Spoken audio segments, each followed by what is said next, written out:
তো আমার বোনকে টাকা দিয়ে কিছু খাবার আনতে পাঠালো সে।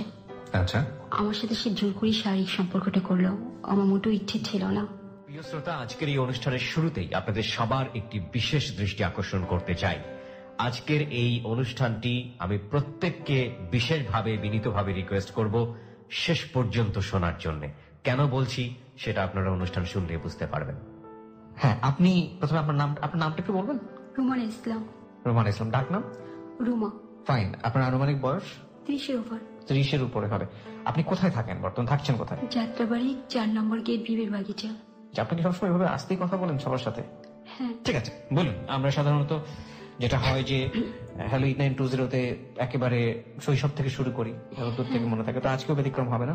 আমাকে একটু বলবেন যে আপনি আমাদের সঙ্গে তো ফোনে আপনার জীবনের গল্প বলতে চেয়েছিলেন, আপনি জানলেন কিভাবে অনুষ্ঠানটা সম্পর্কে? আমি আসলে এটা জানতাম না, রেডিও শোনা হয় না আমার। তো আমার মাঝখানে খুব সমস্যা গেল, অনেক ভয়াবহ। তো আমার একটা বান্ধবী আছে, ওর অ্যাসিস্ট্যান্ট, ওর বাসায় আমি গিয়েছিলাম। যাওয়ার পর মার সাথে আমি এটা আলোচনা করি আমার সমস্যাটা নিয়ে। তারপরে উনি আবার ওনার ছেলে মেয়েদের সাথে আলোচনা করে, আমার বান্ধবীর ভাই বোনের সাথে। তো ওর ছোট ভাই আমাকে বললো, আপু আপনি কাজ করতে পারেন, এখানে আপনি রেকর্ডিং করে পাঠান, দেখেন ওনারা যদি ডাকে আপনার কাছে কোনো কাজ আসতে পারে, কিছু হতে পারে। তারপর আপনি রেকর্ডিং করে পাঠিয়েছেন? আমি রেকর্ডিং করে পাঠিয়েছি। আমরা স্পেশালি থ্যাঙ্কস জানাই যে ছেলে মেয়ে আপনাদেরকে এই পরামর্শ দিয়েছে, এবং আমরা শাকিল, এবং একই সাথে আমি আল্লাহকে ধন্যবাদ জানাই এই কারণে যে একটা অনুষ্ঠান মানুষের জীবনে এতটা আস্থার জায়গায় পৌঁছে দিয়েছেন তিনি, যে আমি সবাইকে আজকে নক করতে চাই। আমি একটা উদাত্ত আহ্বান জানাতে চাই আজকের এই অনুষ্ঠানের মাধ্যমে, নট অ্যাজ এ আরজে, আমি আপনার পাশের বাড়ির খুব পরিচিত একজন মানুষ হিসেবে, শুধুই কিবরিয়া হিসেবে আপনাদের সবার দৃষ্টি আকর্ষণ করে বলছি যে আজকের এই জীবনের গল্পটি যত কষ্টই হোক আপনাদেরকে আমি সবাইকে রিকোয়েস্ট করছি, প্লিজ আপনারা আজকের এই জীবনের গল্পটি শুনবেন সবাই মনোযোগ দিয়ে। এবং সাধারণত আমি কখনোই এইভাবে রিকোয়েস্ট করি না কাউকে, আজকের এই জীবনের গল্পটি শোনার জন্য আমি সবাইকে রিকোয়েস্ট করছি, এবং আই বিলিভ কেন করছি সেটা আপনারা শেষ পর্যন্ত শুনলে বুঝতে পারবেন যে আমার এই রিকোয়েস্টের পেছনের কারণ কি। আমি স্পেশালি থ্যাঙ্কস জানাই যারা আপনাকে সাজেস্ট করেছেন তাদেরকে, যে তারা হ্যালো 8920-কে, ক্লোজ আপ প্রেজেন্স হ্যালো 8920-কে এতটা আস্থার জায়গায় রেখেছেন। জি, আপনি শুরু করুন, আপনার শৈশব থেকে শুরু করুন। আমার শৈশব শুরু হয় সরকারি প্রাইমারি স্কুল থেকে। আমি ক্লাস 1-এ পড়ি ওখানে। আপনার বাড়ি কোথায় ছিল? আমার বাড়ি বিক্রমপুর। বিক্রমপুরে? লোহজং থানা। লোহজং থানাতে বিক্রমপুরে। হ্যাঁ।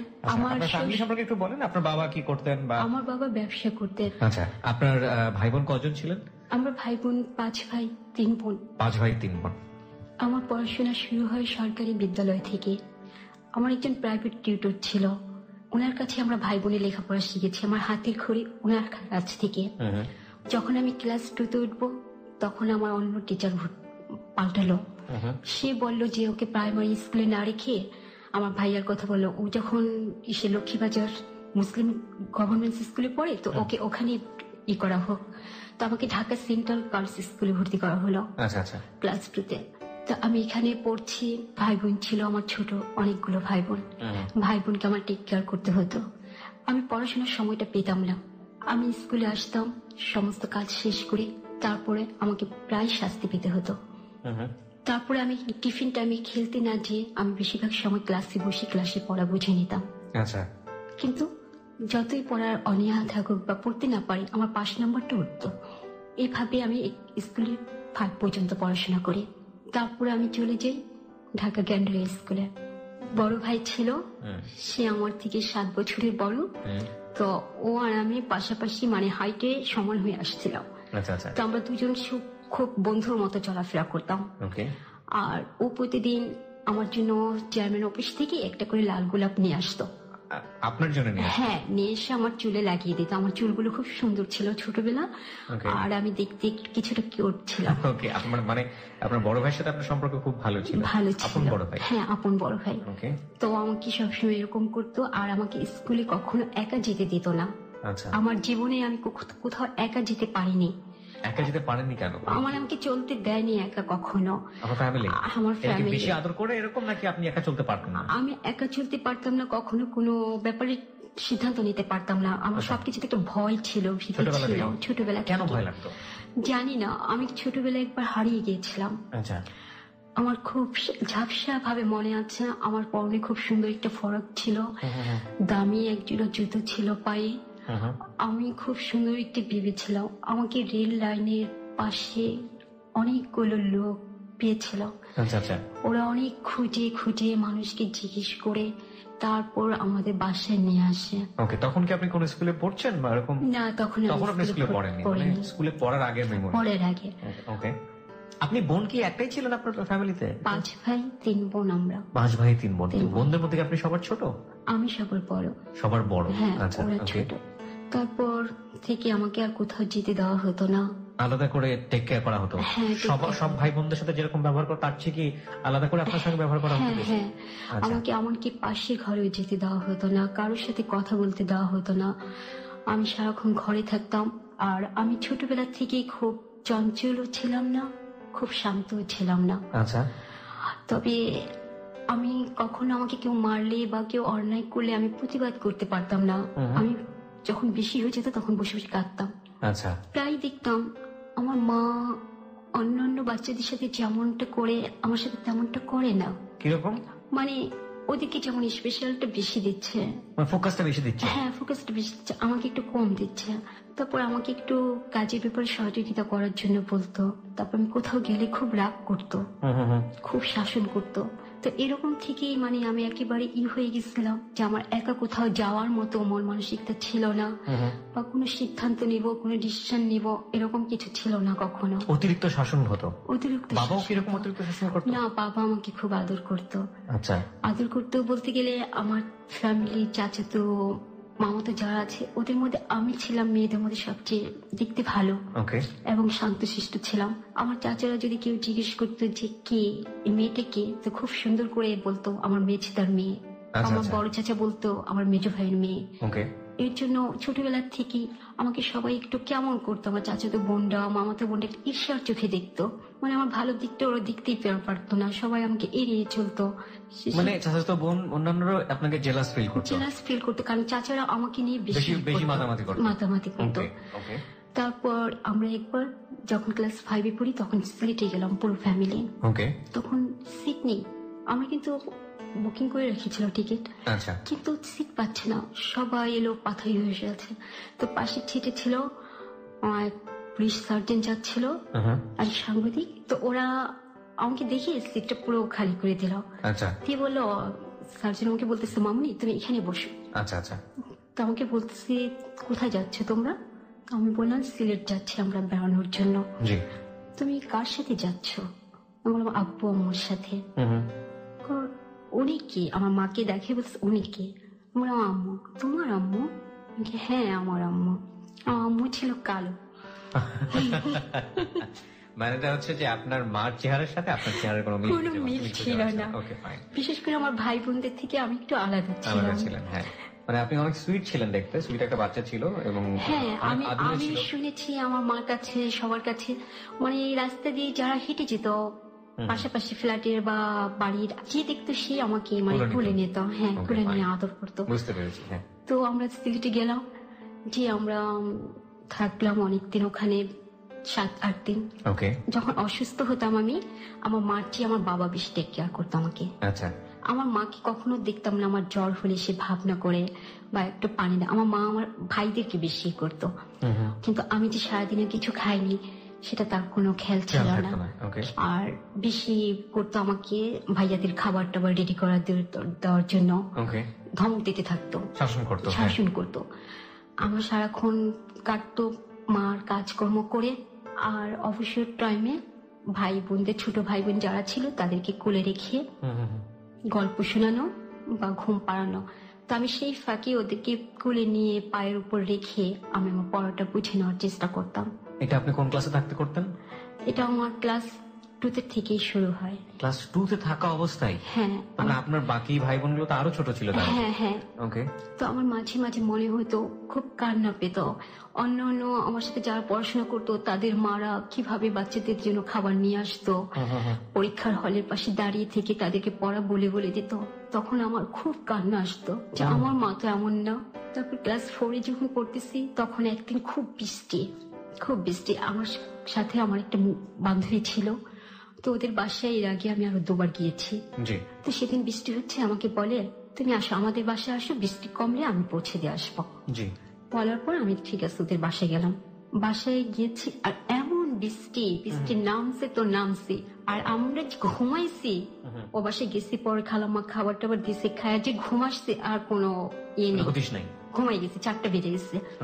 এদিকে তো বাসা আব্বাস হই হই রব পড়ে গেছে। পুলিশ থানায় নিয়ে করছে, করে এখন বলতেছে রেডিও অফিসে করবে। এদিকে এসে দেখি আমার মা খুব কান্নাকাটি, খুবই আব্বাও মুখ চোখ কালো হয়ে গেছে, তারা রেডিও অফিসে যাচ্ছে করার জন্য। আর আমাকে রেডিও অফিসে যাচ্ছে হারানো বিজ্ঞপ্তি দেওয়ার জন্য। তারপর আমি যাওয়ার পর আমার মা কি করলো, কিভাবে যেন দুধ টুধ দিয়ে পানির সাথে তেল টেল মিক্স করে আমাকে গোসল করালো, দোয়া টোয়া পড়লো, পরে আমাকে ঘরে নিয়ে গেল। এই আর কি, মানে বুঝতে পারছি যে কেন আপনাকে আসলে ঘরের মধ্যে সবসময় চোখে চোখে রাখতো। তাদের একটা ভয় ছিল যে আপনাকে নিয়ে যাবে, কিডন্যাপ করতে পারে আমাকে, আপনাকে। মানে এতটাই বেশি সুন্দর ছিল ছোটবেলাতে এবং এতটাই বেশি আদরের ছিল যে আমি সবসময় শার্ট প্যান্ট পরতাম। আমার ভাইয়াকে ড্রেস দেওয়া হতো, আমাকে সেই ড্রেস দেওয়া হতো। আর আমার চুলগুলো সবসময় এতটুকু ছিল, বয়কাট স্টেপ করা। সবাই বলতো খান সাহেবের এই ছেলেটা না একেবারে মেয়েদের মতো।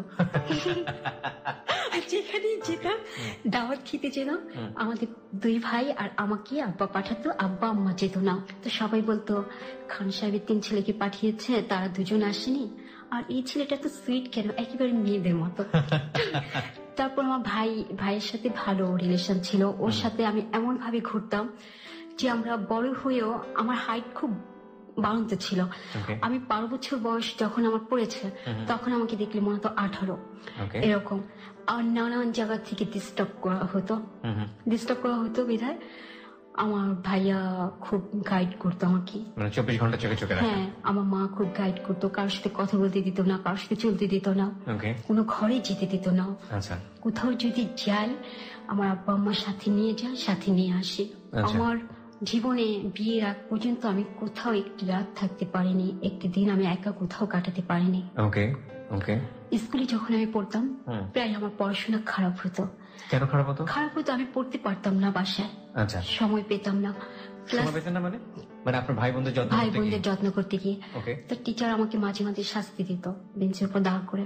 তো দাঁড় করালে না আমার চোখগুলো ছিল খুব বড় বড়, তখন বড় বড় ছিল আমার চোখগুলো। তো কান্না চলে আসলে তো পানিগুলো টলটল করতো। তো টিচার আমার চোখের দিকে তাকালেই বলতো বসো, আমাকে আর শাস্তি দিত না। মানে প্রচন্ড মায়া লাগতো। হ্যাঁ, আর আমি এই জিনিসটাই ছিল আমার সবচেয়ে বেশি, আমি কান্না করে দিতাম যখন আমাকে কেউ শাস্তি দিত। হ্যাঁ, বুঝতে পেরেছি, না মায়েরই একটা চেহারা ছিল আর কি।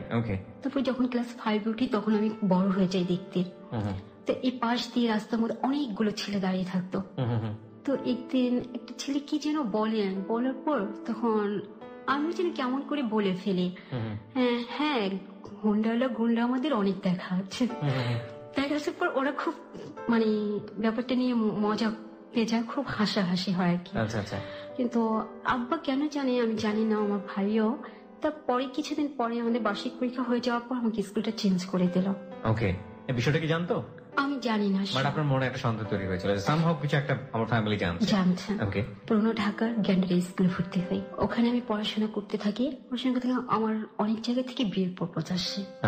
হঠাৎ করে আমরা যে বাসাটা ছিলাম, আমাদের রুমের পাশে ভার্সিটির 4টা ছাত্র আসে এক রুমে। ওরা ওদেরকে বাড়িওয়ালা বাসা ভাড়া দিতে চায় না, ব্যাচেলার বলে, কিন্তু ওরা খুব রিকোয়েস্ট করে ওই রুমটা ভাড়া নেয়। তো 4টা ছেলে, আমার আব্বা আম্মা খুব নার্ভাস ফিল করতো সবসময়। তো আমাকে বলছে যতটা সম্ভব ওদের সামনে যেন না যায়। আপনাকে এটা বললো? হ্যাঁ। তো একদিন আমি বাথরুম থেকে মুখ ধুয়ে বের হচ্ছে, এই টাইমে একটা ছেলে আসে, তাকে 1 বোতল পানি দেওয়ার জন্য। মানে উনি পানি চাই আপনার কাছ থেকে? হ্যাঁ, আমার কাছ থেকে পানি চায়। দিয়ে এসে আমি ঘরে খুব রাগ দেখালাম যে আমি গিয়েছি এখন বাথরুমে, ও কেন যাবে পানি আনতে। এটা কি কমন বাথরুম ছিল আপনার? হ্যাঁ। আমি একটু জানতে চাই তখন আপনি কোন ক্লাসে পড়ছেন? 9-এ উঠেছেন। ওরা খুব ভালো বিহেভিয়ার দেখাচ্ছে, কোনো খারাপ কিছু নেই।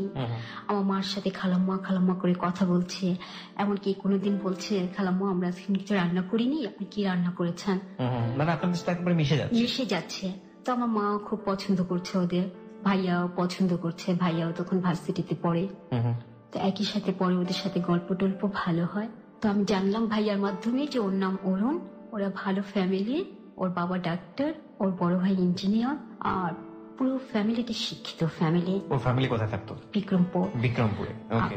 আর ও এখানে থেকে পড়াশোনা করছে। তারপর এখানে আবার ওদের কিছু পরিচিত লোকজন আসে, যে মেয়েগুলো ছিল আমার বান্ধবীর বান্ধবী। ওকে। তো ওই মেয়েটা মামাতো ভাই জসিম থাকতো। ও আচ্ছা, অরুণদের সাথে থাকতো। আচ্ছা। তো অরুণদের রুমে আসি খুব গল্প টল্প করতে করতো।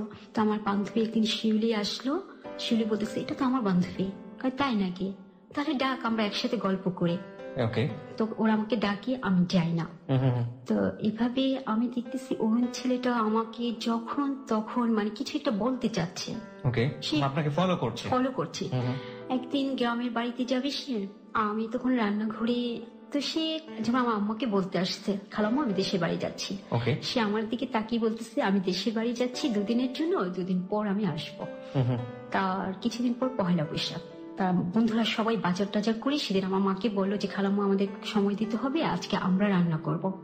আম্মা বললো ঠিক আছে তোমরা রান্না করে নাও। তো ওরা রান্না করছে, ওদের বাসায় গেস্ট আসছে, আমাদের ঘরেও খাবার দিয়ে গেছে। প্রিয় শ্রোতা, আমি আপনার থেকে একটা বিষয় একটু নোট করতে চাই। গল্পের মাঝখানে আমি আমার যে অতিথি রুমাকে থামিয়ে দিয়ে আপনাদেরকে একটু নোট করছি, একটা দৃষ্টি আকর্ষণ করছি। আজকে যে গল্পটা এখানে এই ভদ্রমহিলা বলতে এসছেন, তিনি রীতিমতো কত বড় যুদ্ধ করছেন এই মোমেন্টটাতে, এই সময়টাতে, যে 2 ঘন্টা তিনি স্টুডিওতে দিচ্ছেন, 2 থেকে 2.5 ঘন্টা। যারা আজকে তাকে মনোযোগ দিয়ে শেষ পর্যন্ত শুনবেন, তারা বুঝতে পারবেন যে উনি এই 2 থেকে 2.5 ঘন্টা মানে যে কোনো যুদ্ধ জয়ের চেয়ে কম বড় ঘটনা না, এই 2 থেকে 2.5 ঘন্টার সময় এই স্টুডিওতে দেয়া। কেন এই কথাটা আমি বলছি সেটা আপনারা শেষ পর্যন্ত শুনলে বুঝতে পারবেন, এবং এটা আমি শেষে রিভিল করবো। এবং সবাইকে আমি পার্সোনালি বারবার রিকোয়েস্ট করছি আজকের এই হ্যালো 920 শেষ পর্যন্ত শোনার জন্য, এবং আমি সবার কাছ থেকে 2 ঘন্টার সময় আজকে চেয়ে দিচ্ছি, প্লিজ লিসেন দ্য স্টোরি। ওকে, বলুন। রান্না করলো তারা? রান্না করে হ্যাঁ, খাবার দিয়ে গেল। আমাকে সেদিন ওর বোন আসছিল, 2 বোনকে, আমার সম্ভবত অরুণ ওর বোনদেরকে আমার জন্য নিয়ে আসছে। আচ্ছা। ওরা 2 বোন এসে আমাদের রুমে আসলো। আচ্ছা। হ্যাঁ, তোরা 2 বোন আমাকে দেখলো, আমার নাম জিজ্ঞেস করলো, কিসে পড়ি, কি করি ইত্যাদি জিজ্ঞেস করে ওর ভাইকে বললো ঠিক আছে। এইভাবে ছেলেটা পরে আমাকে একদিন সরাসরি প্রপোজ করে ফেললো। কিভাবে? যে আমি তোমাকে কিছু কথা বলতে চাই, তুমি কি শুনবে কিনা। বলে আমার তো তেমন সময় নেই, আপনি কি বলতে চান জাস্ট এখনই বলে ফেলেন। তো আমাকে বললো আমি তোমাকে পছন্দ করি, তোমার কি এরকম কিছু অনুভূতি হচ্ছে কিনা। আমি বললাম না। কেন? আমি এসব কিছু ভাবি না কখনো। তারপরও মানে লোকটা এইভাবে কথা বলতে থাকলো, কিছুদিন পর কথা বলতে থাকলো। আমি এক সময় দুর্বল হয়ে গেলাম ওনার প্রতি ভিতরে। আপনার তো রেস্ট্রিকশন ছিল তার সাথে কথা বলার, আপনি কিভাবে কথা বলতেন? দেখা যেত আমি কাজ করছি রান্নাঘরে, ওই টাইমে উনি চলে আসছে, চলে এসে 2টা কথা বলে ফেললো। এরকম ভাবে ছিল। তো এইভাবে বলতে বলতে সব সময় এক সময় বললো যে দেখো আমি তোমাকে ভালোবাসি, প্রচন্ড ভালোবাসি, তুমি কেন আমাকে অ্যাভয়েড করছো। আমি বললাম দেখেন আপনি যা ভাবছেন তা হবার নয়, আমার ফ্যামিলি আপনার ফ্যামিলি থেকে অনেক দূরত্ব। কিন্তু উনি তখন পড়াশোনা করছিল, এদিক থেকে আমার বিয়ের জন্য নানান জায়গা থেকে প্রস্তাব আসতেছে। তারা বিয়ের জন্য আমাকে চাপ দিচ্ছে। তখন বলতে পারছি না যে আমি এই ছেলেটাকে আমি পছন্দ করি মনে প্রাণে। আবার ছেলেটাকে আমি বিশ্বাস করতে পারছি না, কেন আমার ভেতরে একটা সবসময় ভয় কাজ করতো। আমার নিজের থেকে কিছু বলার বা ভাবার মতো আমার কিছু তৈরি হয়নি কখনো। কনফিউশনে থাকতাম। একটা জিনিস বুঝতে পারছি যে ছোটবেলা থেকে এত বেশি শাসন এবং এত বেশি রক্ষণশীল পরিবারের মধ্যে বা পরিবেশের মধ্যে বড় হয়েছেন যে নিজের যে একটা ব্যক্তিত্ব বা মানে ডিসিশন মেকিং যে পাওয়ার নিজের মধ্যে তৈরি হয় নিজের পার্সোনালিটিতে, সেটা আপনার মধ্যে ছিল না, কখনো ছিল না। তারপর আমার মা যেন কিভাবে জানতে পারে বিষয়টা, আমার মা আমাকে প্রশ্ন করে, তো আমি বললাম যে ও আমাকে এসব কথা বলেছে। একদম যা যা বলে সব বলে দিলাম। বলে দেওয়ার পর আমার ভাইয়া বলে যে ওকে জিজ্ঞেস করতে বলো, ও যদি বিয়ে করে এই মুহূর্তে করবে, আর যদি না হয় কখনো যেন ওর পিছনে ঘুরঘুর না করে। মানে ছেলেটাকে বলতে পারে নাকি আপনাকে বলে? ছেলেটাকে বলতে পারে। তারপর আমি একদিন আবার কথা বলার সুযোগ হলো, তখন আমি বললাম আপনি কি আমাকে বিয়ে করতে চান? হ্যাঁ, আমাকে বিয়ে করলে আপনি আমাকে এই মুহূর্তে বিয়ে করবেন। আপনার ভাই যেটা বললো আপনি সেটাই কোট করেছেন? সেটাই বললাম। আর যদি এই মুহূর্তে আমি না করি আমাকে কখনো আমার পেছনে আর আসবেন না। আমার পড়াশোনা শেষ করতে হবে, আমার ইচ্ছে আমি মাস্টার্স কমপ্লিট করে বাইরে যাব পিএইচডি করার জন্য, আমার ফ্যামিলির সবার ইচ্ছে। আমি সবাইকে যাওয়ার আগে আমি জানিয়ে এনগেজমেন্ট করে যাব, তারপরে এসে বিয়ে করব। ওকে। কিন্তু আমার ফ্যামিলি এটাকে একসেপ্ট করেনি। ওকে। আপনার ফ্যামিলির সাথে ওনাদের ফ্যামিলির একটা বড় ইকোনমিক ডিসটেন্স ছিল। হ্যাঁ। ওকে। আমি ওকে বলে দিলাম যে না, আপনি আমার পিছনে আর ঘুরঘুর করবেন না প্লিজ। তারপর একদিন আমি আমার চাচার বাসায় যাচ্ছিলাম, আমার ভাইয়ার এক সিনিয়র বন্ধুর সাথে আমার দেখা হয়ে গেল। সে আমাকে তুই করে বলতো, তো আমি তার সাথে দেখলাম ওই দোকানের মধ্যে আরেকটা লোক তার পাশে দাঁড়িয়ে আছে। ওকে। সে দেখতে একটু মাস্তান টাইপের। সে বলে আমি চলে গেলাম। কিছুদিন পর ওই লোকটাই আমার ভাইয়ার সিনিয়র ফ্রেন্ডের সাথে আমাদের বাসায় আসলো। আচ্ছা। তো এইভাবে 2-3 দিন আসলো, ভালো। আসার পর আমাদের ফ্যামিলির কি যেন একটা সমস্যা হয়ে গেল। সমস্যা হয়ে যাওয়ার পর ওই লোকটা হেল্পের দরকার পড়লো, যেহেতু লোকটা সন্ত্রাস। আসে সমস্যাটা সমাধান করলো। মানে আপনাদের ফ্যামিলির একটা হেল্পের দরকার পড়েছিল। কি ধরনের হেল্প ছিল এটা? এটা আমার সম্ভবত আমার ভাইয়ের সাথে কোথাও মারামারি হয়েছিল, এবং এই যিনি সন্ত্রাসী ছিলেন তার হেল্প নিয়ে এটা আপনারা সমাধান করলাম। ওকে। তারপর লোকটা প্রস্তাব দিল আমাকে বিয়ের জন্য। আমার ফ্যামিলি এটা গ্রহণ করলো না, রিজেক্ট করলো। কিন্তু ওই লোক পিছন ছাড়লো না। এভাবে 3 বার প্রস্তাব আসলো। এর মধ্যে ওর সাথে আমাদের ফ্যামিলি খুবই ক্লোজ হয়ে গেছে। এই মাস্তান ছেলেটার সাথে কি নাম ছিল? মালিক। ওকে। ক্লোজ হওয়ার পর আমাকে সে বলল যে আমি তোমাকে পছন্দ করি, আমি তোমাকে বিয়ে করব। আপনাকে সে বলে দিল? ওকে। আমি বললাম যে দেখেন, আমার তো আপনাকে পছন্দ না, তোমার পছন্দটা বড় নয়, আমি যে তোমাকে পছন্দ করেছি এটাই বড় কথা। উনি আসলে আপনাদের ফ্যামিলিতে ক্লোজ হলেন সেটা বড় বিষয় না, তার চেয়ে বড় বিষয় হচ্ছে উনি কি আশেপাশে কোথাও থাকতো? হ্যাঁ। কোথায় থাকতো? উনি ক্যান্ডারি এলাকায় থাকতো। ওনাদের কি ওখানে লোকাল বাড়ি ঘর বা এরকম কোনো কিছু ছিল? না, লোকাল। কতটুকু জানতে পেরেছিলেন ওই সময়টাতে, কতটুকু জানতেন তার সম্পর্কে? ওই সময় জানতাম সে বাড়িওয়ালা। ওকে। বাড়িওয়ালার সাথে কি করতো সে? কোনো কিছু করতো? পেশায় কোনো কিছু ছিল? বলতো কন্ট্রাক্টারি করে। আচ্ছা, ঠিক আছে। মালিক নাম। তারপর মানে আমার অনেক জায়গা থেকে বিয়ে আসে। আসার পর এই লোকটা যিনি কিভাবে ভেঙে দেয় বিয়েগুলো ভেঙে। ততদিনে অরুণের সাথে কি হয়েছে? ততদিনে অরুণের সাথে আমার কোনো যোগাযোগ নেই। অরুণ কি চলে গেছে আপনাদের ওখান থেকে? হ্যাঁ, ওরা চলে গেছে আমার মিরপুর। ওকে। তারপর একদিন আমার ভাইয়ার একটা খুব ক্লোজ ফ্রেন্ড ছিল, ও আমাকে নিজের বোনের মতো আদর করতো। একদিন আমি অরুণের গল্পটা বললাম ওই ভাইয়াকে। বলার পর বলে তুমি আসলে একটা বোকা মেয়ে, তুমি আসলে সত্যিকার জিনিসটা বুঝতে পারো না, চেনো না। তো আমি বললাম আপনি কি বলছেন যে সে রাইট ছিল? অবশ্যই রাইট ছিল। রাইট ছিল কিনা তোমার কাছে কি তার কোনো ঠিকানা আছে? আমি বললাম হ্যাঁ, ঠিকানা আছে। তুমি ওখানে একটা চিঠি দাও। তো আমি শুধু এতটুকুই লিখেছি চিঠিতে যে রোমানা, আমি আপনাকে দেখতে চাচ্ছি। আচ্ছা। তো সেই চিঠিটা সে পেয়ে সে চলে আসছে অলরেডি আপনাদের বাড়িতে। হ্যাঁ, সে আমাকে বলতেছে তুমি কি এখন ভুলতে পারছো আগে এগুলো ক্ষোভগুলো, এখন কি সহজ হতে পারো?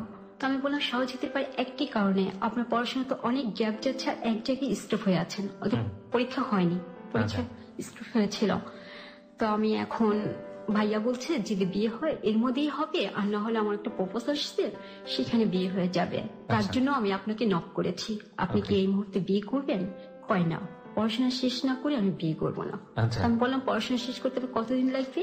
সেটা বলতে পারি না, 1 বছর হতে পারে, 2 বছর হতে পারে।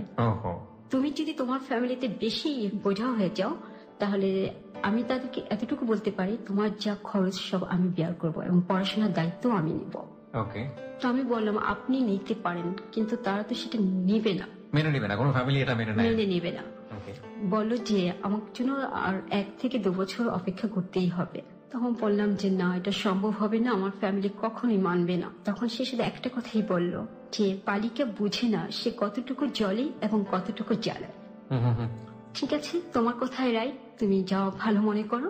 সে কথা বলে আমাদের বাসা থেকে বের হয়েছে। ওই টাইমে মালিক আসছে আমাদের বাসায়, অরুণকে দেখছে আমার সাথে কথা বলতে। আচ্ছা।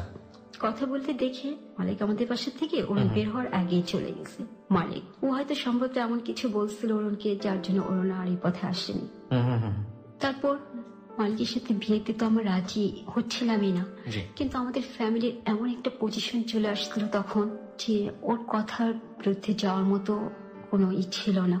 কেন এরকম হবে? মানে সেটা মাস্তান ছেলে, আপনার ফ্যামিলি তো ইকোনমিক ভাবে স্টেবল ছিল, কিন্তু বিরুদ্ধে যেতে পারবে না, কেন পারবে না? সে আমার ভাইকে, বড় ভাইকে টার্গেট করে নিয়েছিল যে আমার সাথে যদি ওর বিয়ে না হয় ওর জীবনহানির আশঙ্কা ছিল।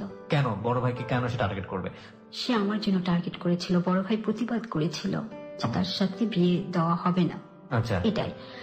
আর আমার একটা ছোট বোন ছিল, তখন ক্লাস 6-এ পড়ে, ওকে তুলে নিয়ে যাবে, এরকম কথা আমার এই ফ্যামিলিতে কথা আমার ফ্যামিলিকে বলেনি, আমাকে বলেছে মালিক। আচ্ছা আর যদি এই কথাগুলি তোমার ফ্যামিলিকে তুমি জানাও তাহলে ভয়াবহ পরিণাম হবে এর চাইতে। আচ্ছা, এগুলো আপনাকে বললো? আমাকে বললো। তো আমাকে বলার পর আমি খুব চিন্তা ভাবনা করলাম যে আসলে কি করব। আমি যদি ওকে বিয়ে না করি, যদি এগুলো হয়ে যায় তাহলে আমার ফ্যামিলির অনেক ক্ষতি হয়ে যাবে, আর আমি যদি বিয়ে করি তাহলে আমার অনেক ক্ষতি হয়ে যাবে। তারপরে একদিকে আমি মানে আর অমত করিনি। আপনি অমত করেননি? হ্যাঁ, রাজি হয়ে গেলাম। তো ওদের বাসা থেকে সব, ওর মা, কিন্তু আপনার ফ্যামিলি তো রাজি ছিল না। আপনি রাজি হলে তো আপনার ফ্যামিলি তখন আপনাকে কি বললো? হ্যাঁ, ফ্যামিলি তখন রাজি হলো। ফ্যামিলিকে আপনি কি বললেন? ফ্যামিলি মানে অরাজি ছিল না, আমার মা রাজি ছিল। তো আমার মা বলে যে এরকম বিয়ের আগে অনেক ছেলে থাকে, পরে ভালো তো হয়ে যায়, বিয়ের আগে মাস্তানি করে কিন্তু বিয়ের পরে ভালো হয়ে যায়। তো আমার বড় ভাই রাজি ছিল না কখনো। আচ্ছা, তারপরে যাক বিয়েটা হবে, ওদের কথা ছিল আজকে অ্যারেঞ্জমেন্ট করবে। এখানে একটা বিষয় একটু নোট করছি প্রিয় শ্রোতা, যার জীবনের গল্প আপনারা শুনছেন, রুমা, সে 30 ঊর্ধ্ব একজন ভদ্রমহিলা, এবং তার যে মানবিক গঠন ছোটবেলা থেকে, বারবারই কিন্তু বলছি, প্রচন্ড নম্র এবং নরম স্বভাবের।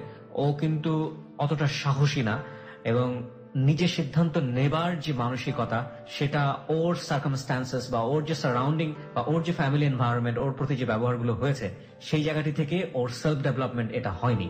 এবং যা যেটা ওকে যেভাবে হুমকি দেওয়া হতো, যা যেটা ওকে বলতো, ও এতটাই নরম স্বভাবের ছিল, ইনফ্যাক্ট এখনো ওই জিনিসগুলো মেনে নিত, নিজের উপরে বোঝাটা চাপিয়ে দিত। অন্য মেয়েরা হলে বা অন্য কেউ হলে হয়তো বা যেভাবে এখানে সেই ছেলেটি কাজটি করেছে, যে তার ফ্যামিলির উপর টর্চার করবে, অত্যাচার করবে, এবং সেজন্যই ফ্যামিলির কথা চিন্তা করে যে ছেলেটাকে তার পছন্দ না, তাকে বিয়ে করতে রাজি হয়ে যাবে, এটা আনথিঙ্কেবল, এটা অচিন্তনীয়, চিন্তা করা যায় না। কিন্তু ওর ক্ষেত্রে এটা সম্ভব, এই কারণে যে ওকে আমরা নিয়ে বেশ কিছুদিন স্টাডি করেছি, দেখেছি, ও আসলেই অনেক বেশি নরম স্বভাবের। কিছু মানুষ ডিফারেন্ট থাকেন সোসাইটিতে, সেই জায়গাটি থেকে আসলে কি ঘটে তাদের ভাগ্যে, আজকের এই জীবনের গল্পে শুনে যান। ওকে, বলুন তারপরে। ওর এঙ্গেজমেন্টের কিছু একটা বলছিলেন আপনি। এঙ্গেজমেন্ট হওয়ার কথা ছিল, ওর মা, বোন, ভাই এরা আসলো, আর কিছু লোক, শুধু জাস্ট আংটি পরিয়ে যাবে, কিন্তু কথা ছিল না কাবিন করার। আচ্ছা, আংটি বলল, এটা আমি কাজী পাঠ নিয়ে আসলো, ওরাই নিয়ে আসলো। ওর ফ্যামিলি সম্পর্কে কতটুকু জানলেন ওই সময়টাতে? জানতেন? আপনার ফ্যামিলি জানতো না? ওর ফ্যামিলি সম্বন্ধে আমরা ভালোটাই জেনে আসছি, যে এখানে বাড়ি আছে, নিজেদের বাড়ি আছে। ও বলছে ওর বাড়ি আছে গ্যান্ডারিয়াতে বাড়ি আছে, তারপরে গাড়ির গ্যারেজ আছে। আচ্ছা, আর সে কন্ট্রাক্টর করে। তার মানে কিছু একটা দেখে এসছেন আপনারা, যে এরকম ওকে দেখিয়েছে, যে বাড়ি ঠাড়ি? হ্যাঁ, দেখিয়েছে। আচ্ছা, তারপর ওরা কাজে নিয়ে আসলো, কাপড় চোপড় সাথে করে নিয়ে আসতে, অনেকগুলো রেডি ছিল আগে। তো আমার সেদিন কাবিন হয়ে গেল। নাকি তখন ফ্যামিলি রিঅ্যাকশন কি ছিল? তখন হওয়ার কথা ছিল না। হ্যাঁ, হওয়ার কথা। ফ্যামিলি বলছিল যে এটা হওয়ার তো এখন কথা না, এটা হওয়ার দরকার নেই, কিন্তু ওরা বুঝাচ্ছে যে এখন হলে হবে, এঙ্গেজমেন্টটা যখন হচ্ছে বিয়ে তো হবেই। আচ্ছা, তো এখন হলে হবে, পরে হলে হবে, এখন হতে সমস্যা। আপনার বাবার প্রতিক্রিয়া কি ছিল? বাবার প্রতিক্রিয়া ছিল না আগে তেমন একটা ভালো, যে ওকে বিয়ে দিব ওর কাছে। পরে সব দিক থেকে করে চুপ করে একটা চাপে চাপে। আর ওই সময় বড় ভাই ছিল এঙ্গেজমেন্টে? বড় ভাই কি বলছিল? না, বড় ভাই ছিল না। বড় ভাই তখন চাকরি নিয়ে চিটাগাং ছিল, ভাবিকে নিয়ে। কিসের চাকরি করতেন? সে ব্যাংকে চাকরি করতেন। আচ্ছা, আপনারা তো 8 ভাই বোন ছিলেন, আপনার পজিশন কততম ছিল? আপনি 3 নম্বরে ছিলেন। আপনি, আপনার 2 ভাই বোন, তারপর আমি। 2 ভাই, তারপরে হচ্ছেন আপনি। আপনার সবচেয়ে বড় ভাই যেটা, সেটা চিটাগাং সেই মুহূর্তে চাকরি করছে, এবং আপনার বোন আলাদা হয়ে গেছে। আর তার ইমিডিয়েট যে ছোট ছিল, সে ছিল ফ্যামিলিতে ছিল। তার সাথে আপনার বয়সের গ্যাপ কত বছরের ছিল? 1.5 থেকে 2 বছর। 1.5 থেকে 2 বছরের ছিল। তখন আপনি কি এসএসসি পরীক্ষার্থী? হ্যাঁ। তার মানে সে অর্থে সেও তো খুব বড় ধরনের ডিসিশন মেকার না। না। বলুন তারপর। তো বিয়ে হয়ে যায় আমাদের, সেদিন কাবিন হয়ে যায়। তো 3 মাস পরে নেওয়ার কথা। তার মানে তো আপনি অপ্রাপ্ত বয়স্ক ছিলেন, এসএসসি পরীক্ষার্থী, মানে আপনি তো বয়স হয়নি তখন পর্যন্ত আপনার বিয়ে। মালিকের সাথে আপনার বয়সের গ্যাপ কতদিন ছিল? অনেক 18 থেকে 20 বছর। 18 থেকে 20 বছর। কিন্তু তাকে বোঝা যায় না, পরে আপনি বুঝেছেন। ওকে, ফাইন, লেটস গো। তারপর কাবিন হয়ে গেল, সে মাঝে মাঝে আসতো বাসায়। তখনও তার সাথে আমার কোনো শারীরিক সম্পর্ক হয়নি, মানে আপনাদের বাসর হয়নি? তো এভাবে যাওয়া আসতো, সেও অনেক টাকা পয়সা খরচ করে এটা সেটা নিয়ে আসতো, অনেক কিছু নিয়ে আসতো আমার জন্য, অনেক গিফট নিয়ে আসতো মাঝে মধ্যে আমার ভাই বোনদের জন্য। ওদেরকে নিয়ে মাঝে মধ্যে বেড়াতেও যেত, আমিও যেতাম মাঝে মাঝে। ওকে। তারপর একদিন বাসায় আসলো সন্ধ্যার দিকে, তখন আমাদের বাসায় কেউ নেই, আমি একা আর আমার ছোট বোন ছিল। তো আমার বোনকে টাকা দিয়ে কিছু খাবার আনতে পাঠালো সে। আচ্ছা। আমার সাথে সে জোর করে শারীরিক সম্পর্কটা করলো, আমার মোটেও ইচ্ছে ছিল না। এটা সম্পর্কে আপনি কিছু জানতেন আগে থেকে? কোনো আইডিয়া ছিল আপনার?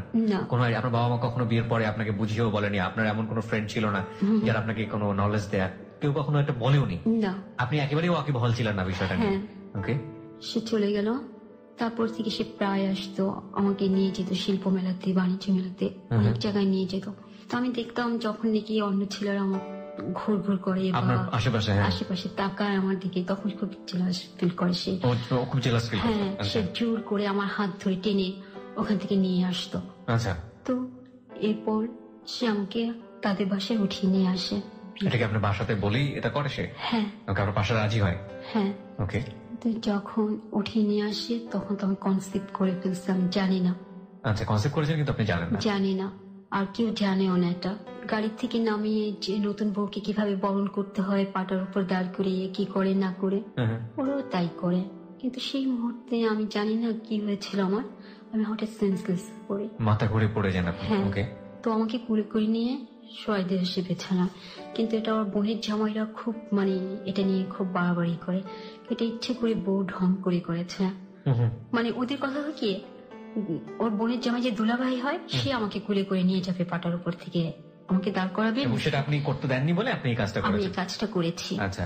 তো আমাকে নিয়ে ও মালিক যে রুমটা আমাকে শোয়ালো, বিছানা শুয়ে আমাকে বললো যে তুমি একটু শুয়ে থাকো, ইজি ফিল করো, আমি যতটা পারি ভিড় কমিয়ে দিচ্ছি। আচ্ছা।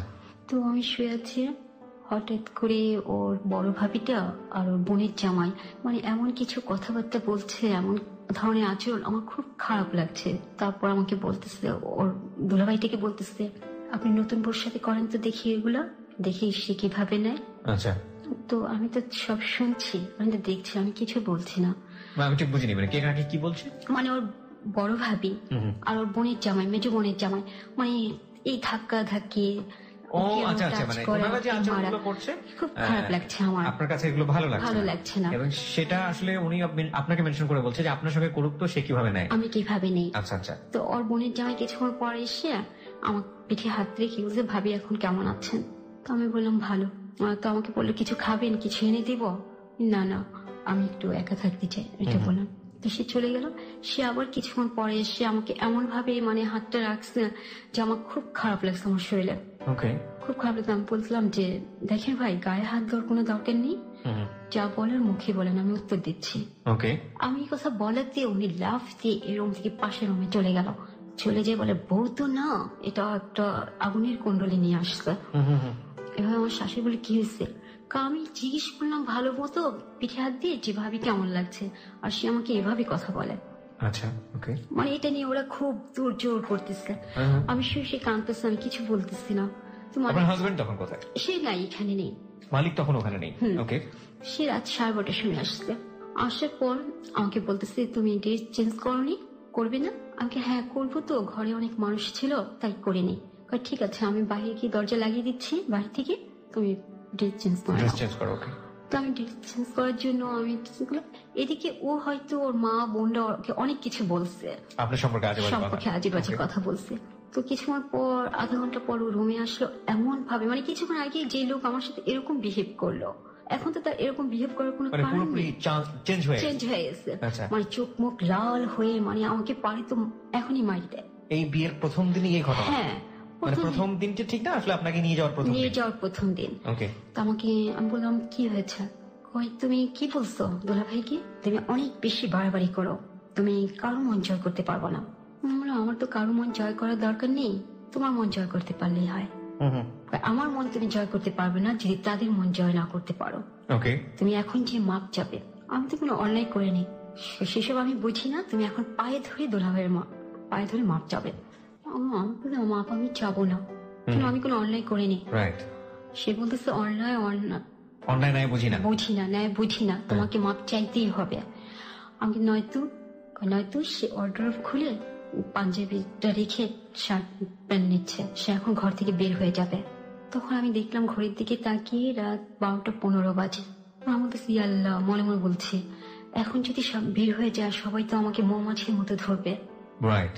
তখন আমি একটু চিন্তা করলাম যে কি করা যায়, কেন মাপ আমি চাইবো না যেহেতু আমি অনলাইন করিনি। তারপর আমি বললাম ঠিক আছে আমাকে একটু 5 মিনিট সময় দাও। তো আমি একটু চিন্তা করলাম কিভাবে পরিবেশটা হালকা করা যায়। আমি যখন বাথরুমে যাব তখন বাথরুমে যেতে আমার শাশুড়ি রুমের উপর দিয়ে। বললাম যে আমি ফ্রেশে আসি। ফ্রেশে এসে পরে আমি ওই রুমে যখন পা দিচ্ছি দেখি আমাদের বাসা থেকে যে খাবারগুলো পাঠানো হয়েছে আমার সাথে, সেই খাবারগুলো ওরা সবাই খাচ্ছে। আমাকে দেখি আমার ননাসের জামাইটা লাভ দিয়ে চলে গেল। বলে কি যে খাবার দিচ্ছেন না, এগুলো একটা খাবার হলো নাকি? দিচ্ছেন যখন খেয়েই নেই, আর তো আর আসা হবে না এখানে, আর তো খাওয়া হবে না। যে বউ আনছেন এভাবে বলতেছে। শুনে বললাম কেন আসবেন না, এটা একটা কথা হলো নাকি? আপনাদের বাড়ি ঘর আপনারা আসবেন না কেন? অনেকে এইভাবে তাকানোর পর আমার শাশুড়ি বললো তুমি কি বলছো জামাইকে? কই কি বলেছি? তুমি নাকি জামাইকে বলছো যে খবরদার আমার গায়ে হাত দিবেন না। মুখে বলেন আমি কি বলেছিলাম নাকি? কই মনে নেই তো। আমার ননদের জামাই দিকে তাকে আমি বললাম ভাবিরা এরকম অনেক কিছু বলে, এত কিছু ধরতে হয় না। মানে আপনি এক ধরনের অ্যাপোলজি সেখানে করলেন। ওকে। তো আমার এই কথাতে পরিবেশটা হালকা হয়ে গেল। আচ্ছা। আমি ফ্রেশ হয়ে রুমে আসলাম। তা আমাদের বাসা থেকে অনেক ভালো ভালো খাবার দেওয়া হয়েছিল, আমিও দেখেছি। আচ্ছা। কিন্তু সেগুলো না দিয়ে ওরা এমন কিছু খাবার দিচ্ছে আমাদের দুজনকে, আমার হাজবেন্ড আর আমাকে, যেগুলো খাওয়ার মতো না। আর আমার তখন প্রচন্ড পেটে ব্যথা হচ্ছিল, কারণ আমি 4 থেকে 5 দিন আগে থেকে আমার খাওয়া দাওয়া টোটাল বন্ধ ছিল। আমি খেতে পারছিলাম না, বাসায় খুব কান্নাকাটি করতেছিলাম যখন আমাকে উঠিয়ে আনে ওদের বাসায়। তো আমি বললাম প্লিজ আমি কিছু খাবো না, আমাকে জোর করো না, তোমরা খেয়ে নাও। শুয়ে আছি, ও আসছে মাত্র এমনটা আমি আমার শাশুড়ি দরজার মধ্যে লাথি দিয়ে বলতেছে, আমার হাজবেন্ডের নাম ধরে বলতেছে এদিকে। তো এদিকে বলছে, ও সুর করে চলে গেল। চলে যে মানে তারা নানান ধরনের কথা বলতেছে আমাদের বাড়ির সম্বন্ধে, এটা করছি সেটা করছি, মেয়ের সাথে এই দেয়নি সেই দেয়নি, কোন যৌতুক দেয়নি, টাকা পয়সা দেয়নি, অমুকে খারাপ ব্যবহার করছে, এই করছে সেই করছে, বলতে বলতে রাত পুরো 4:30। ওকে। আপনি তখন বেডে একা আমি বসে বসে কাঁদছি। আচ্ছা। 4:30 সময় সে এসে আমাকে বলে ঘুমাওনি কেন, শুয়ে পড়ো। মানে পুরোপুরি সে মানে একেবারে হিপনোটাইজ যেটাকে বলে, মোটিভেটেড হয়ে গেছে। হ্যাঁ। এটা দিস ইজ ভেরি ব্যাড। ওকে বলুন তারপর। আমি শুনলাম না, আমি সারাত বসে রইলাম, বসে বসে কাঁদছি। তো সে ঘুমিয়ে গেল। পরে আমাদের বাসার থেকে লোকজন গেল দুপুরের দিকে আমাকে আনার জন্য। তো ওখানে কিছু অপ্রীতিকর ঘটনা ঘটলো। মানে তারা বলতেছে আমি কিন্তু রাত্রে আসছি, তারা বলতেছে বউ এটা করেনি সেটা করেনি। আপনার এগেইনস্টে অনেক কমপ্লেন করতেছে, বউ ওকে ডাকেনি দুলাভাই বলে, ওকে ডাকেনি আপা বলে, তাদেরকে জিজ্ঞেস করেনি কোনো কথা। তো আমার বোনের চাচাতো বোনের জামাই গিয়েছিল সাথে, সে বললো সে তো আসলেই রাত্রে, তাকে তো আপনারা কোনো সুযোগই দিলেন না, এক রাতের মধ্যে তারা সবকিছু এক্সপেক্ট করে বসে আছে। হ্যাঁ। তো এইভাবে আমাকে সন্ধ্যার দিকে আমাদের বাসায় নিয়ে আসলো, মানে আমাকে রেখে চলে আসছে তাদের বাসায় আসতে পরে তাদের বাসায় হয়তো অনেক কথা হয়েছে। তো পরের দিন সকালে মালিক এসে আমাদের বাসায় অনেক বন্ধুকে নিয়ে আসলো। সে বন্ধু রাস্তা দাঁড়িয়ে রইলো। ও আসলো, আসার পর আমাকে বলতেছে এই আসো, তুমি এখন আসো। আমাকে কেন, তুমি বাসায় আসো। না বাসায় আসবো না, তুমি এখন আসো। আমার এখন আমি যেতে পারবো না। মালিক আপনাদের বাসায় না এসে রাস্তা দাঁড়িয়ে আছে? জানলা দিয়ে বলছে আমাকে তুমি আসো। আমি বললাম এখন আমি আসতে পারবো না, তুমি বাসায় আসো, বাসায় এসে আমাকে নিয়ে যাও। এখন কিভাবে যাব সকালবেলা? তবে ও গলা চিৎকার করে বলতেছে এত বড় সাহস, কে মাস্তান? হ্যাঁ, আমার বাড়িতে যে বলছে যে ট্যাবলেট খাবেন, মানে ওর ভাবিরা ওর বোনরা এমন কিছু কথা বলছে। মানে ওরা যেমন ঠাট্টা করছে আমাদের বাসার থেকে লোকজন ঠাট্টা করেছে, কিন্তু ওরা সেগুলো অন্যভাবে নেগলেক্ট করে বলছে। বুঝতে পেরেছি, ওরা ওগুলোকে অন্যরকম মিনিং দাঁড় করিয়েছে। হ্যাঁ, সেটা নিয়ে ও খুব হইচই করে। তো সেদিন আমি যাই না, সেদিন আমাদের বাসা থেকে যাই, পরের দিন যাই। কিন্তু আমি একটা জিনিস লক্ষ্য করতেছি, ওদের সবার মধ্যে একটা জিনিস কাজ করতেছে যে আমাদের বাড়ি থেকে কোনো যৌতুক দেওয়া হয়নি। মানে সবাই যৌতুক নিয়ে অনেক বেশি। যৌতুক কি বিয়ের সময় কোন ধরনের কথাবার্তা হয়েছে? না। ওকে, না। তারপর ওরা এক্সপেক্ট করেছে যে আপনারা কিছু এটা দিবেন। দেব, হ্যাঁ, এরকম আশা ছিল ওদের। এটা নিয়ে প্রায় আমার শাশুড়ি আমার সাথে খুব ঝামেলা করতো। তো আমি বলতাম যে এরকম কথা তো আপনাদের সাথে ছিল না, আপনার ছেলে কাছে আমাকে বিয়ে দিতে চায়নি, আর এরকম কথা হলে তো বিয়ে দিতই না আমাকে। তো এটা বললেই মানে খুব খেপে যেত। আচ্ছা। তো এরকম করে কিছুদিন এমন ঝগড়াঝাটি হয় যা একদম অসহনীয়। তো আমার মনটা পুরোটাই খারাপ হয়ে যায়, মানে ঘরে মন বসার মতো না। তার কিছুদিন পর রোজার মধ্যে। ততদিনে কি আপনি বুঝতে পেরেছেন যে আপনি কনসিভ করেছেন এবং এটা আপনি আপনার হাজবেন্ডকে বলেছেন? হ্যাঁ, আমার প্রচন্ড বমি হচ্ছিল। আচ্ছা। আমি তখন বুঝতে পারিনি। তোর ফ্রেন্ডরা যে আসে ওরাই জিজ্ঞেস করে ভাবি কোনো সুখবর আছে কিনা। তখন আমি কিছু বলতে পারি না, আমি বলতে পারি না। তারপরে এইভাবে চলতে থাকে। তোকে আমি বলি যে আমাকে একটু ডাক্তারের কাছে নিয়ে যাওয়া দরকার, কিন্তু ডাক্তারের ব্যাপারটা ওরা কোনো দেয় না, প্রাধান্য দেয় না। এভাবে রোজার মাসটা চলে। ও আমার ফুপি আসে আমার হাজবেন্ডের বাসা ঈদের পর। তখন আমার শাশুড়ি আর আমার দেবর তাদের বাড়িতে গেছে বেড়াতে, ফরিদপুর। তো এই সুযোগ আমার ফুপি আসতে পর আমি মানে তাকে বলে রাখি যে কিছুদিন সে থাকলে আমার একটু হেল্প হবে। 5-6 দিন থাকে। থাকার পর ওরা চলে আসে। আমার দেবর এসে দেখে যায় যে আমার ফুপি আসছে। দেখে যে ওদের বাড়িতে বলে, ওর বোনদেরকে বলে, ওরা সবাই আসতে থাকে। এসে দেখে আর এক কথা বলে। তো এর মধ্যে আমাকে আবার ডাক্তারের কাছে নিয়ে যাওয়া হয়। ডাক্তার বলে যে আমার কনসিভ করা হয়েছে। আচ্ছা। তার বেশ কিছুদিন পর প্রচন্ড ভাবে ঝগড়া হয় মালিকের মার সাথে। কার? আমার। আপনার মালিকের মানে আপনার শাশুড়ির সাথে আমার প্রচন্ড ঝগড়া হয়। কি বিষয় নিয়ে? কি একটা রান্নার ব্যাপার নিয়ে। ওকে। সেটা হয় পরে আমার শাশুড়ি বাসা থেকে চলে যাওয়ার পর আর সে আসে নাই বাসায়, মানে আসবে না। ওকে। মালিকরা কয় ভাই বোন ছিল? 3 ভাই 4 বোন। ওকে। সবাই কি একসাথে থাকতো? কাছাকাছি থাকতো, মানে সবাই চলে আসতো। আর মালিকের উপর ডিপেন্ড করতো।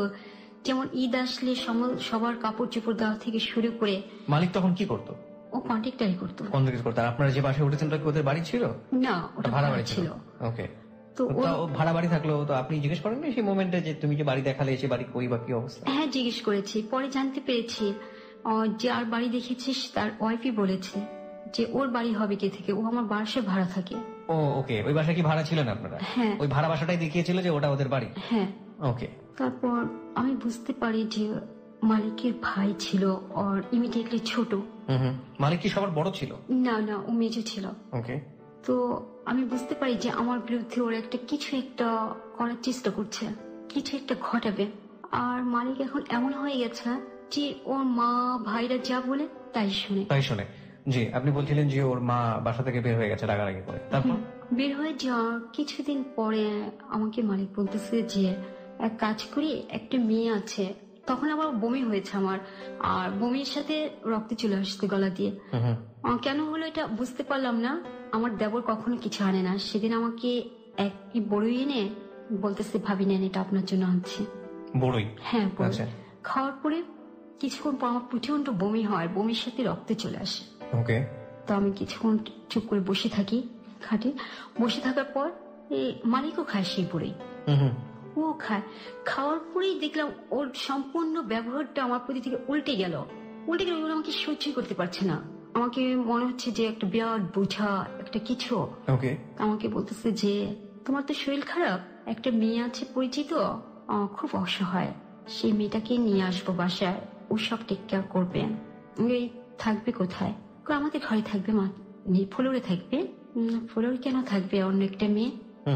না, মেয়েটা খুব অসহায়, বিয়ে হয়েছিল, আমার হাজবেন্ডের সাথে পরিত্যক্ত হয়ে গেছে, কিন্তু মেয়েটা ভালো, সব কাজকর্ম করতে পারবে, সবকিছু করতে পারবে। আমি বললাম যে না, মেয়েটাকে তুমি আনতে পারবে না। কেন? আমাকে অসহায় মেয়ে হাজার হাজার আছে, সমাজে কয়টা মেয়েকে তুমি সহায় করতে পারবে? আর একটা উপযুক্ত মেয়ে কেন থাকবে আমার বেডরুমে? তো আমি কথা বলাতে ও আমার দিকে এমন করে তাকালো, মানে পারে তখন আমাকে পিটায় ধরে। তারপর আমাকে বলে যাও ভাত বাড়ো। তো আমি বলতেছি যে তোমরা একটু বেড়ে খাও না, আমার খুব খারাপ লাগছে। তো ওর ভাই বললো ভাত দিলে দিতে বলেন, নয়তো আমি ঘুমিয়ে পড়লাম। তো আমাকে বলছে যে ভাত দাও। তো আমার উঠতে 5 মিনিট দেরি হয়েছে। এবার থাম করে আমাকে একটা থাপ্পড় দিয়ে বসলো। আপনার হাজবেন্ড? হ্যাঁ, থাপ্পড় দিয়ে বসে পর আমি ঘুরে খাটের উপর পড়ে গেলাম। পড়ে যাওয়ার পর তারপর আমি মারলে আমাকে কেন মারবে? আমি ভাত বাড়তে বলেছিলাম কতক্ষণ আগে, দেরি হয়েছে কেন? তো আমার তখন প্রচন্ড রাগ ধরে যাওয়ার পর আমি কেন মারবে তুমি আমাকে এই মুহূর্তে বাসায় দিয়ে আসবা, আর আমি এখানে থাকবো না একটা মুহূর্ত। তো বলার পর আমাকে ধাম ধাম করে কয়েকটা খুশি মারে মাথায়, চোখে, মুখে। ওর ভাই এসে আমাকে না ছাড়িয়ে সেও আমার গায়ে হাত তুলে পরে আমি তখন বকা দিয়ে বসি, তুই আমাকে কেন মারবি? তুই কে? তখন আমার ভাই বিশ্রী বকা দেওয়ার পর আমি বলি, মালিককে বলি যে তোর ভাই কেন আসবে মাঝখানে? কেন তোর ভাই আমার সাথে ধরনের আচরণ করবে? আর তুই কেন মারবি? আমাকে এক্ষুনি বাসায় দিয়ে আসবি। এই কথা বলাতে মালিক আমাকে বিছানায় ধাক্কা দিয়ে ফেলে দিয়ে ওর পেটের উপর দাঁড়িয়ে পেটে পাড়া দিয়ে বলে, পেটের বাচ্চা পেটে মেরে ফেলবো। আমি অনেক মারধর করে এমন অবস্থা হয়ে যায় আমার, যে আমার মুখ দিয়ে শুধু সাদা ফেনা আসতে থাকে। আমার সেন্সলেস অবস্থা হয়ে যায়, আমার কোনো জ্ঞান থাকে না। হাতের চুড়িগুলি সব ভেঙে যায়, কানে দুল ছিল সেটা ছিটে পড়ে যায়। আমি কিছু আর বলতে পারি না। রাত কখন পার হয়েছে আমি কিছু জানি না। তারপর ভোরবেলাতে কারো স্পর্শে আমার ঘুম ভাঙে। তাই নাকি মালিক আমাকে ধরে মানে আমার মাথায় হাত বোলাচ্ছে পর আমার একটা ঘৃণা জমে গেল ওর প্রতি। না, হাতটা সরিয়ে দিলাম, ঘুরে অন্যদিকে তাকিয়ে বসে আছে। তারপর আমাকে বলে যে চলো বাসায় দিয়ে আসবো। না, বললাম এখন আমি যেতে পারবো না বাসায়।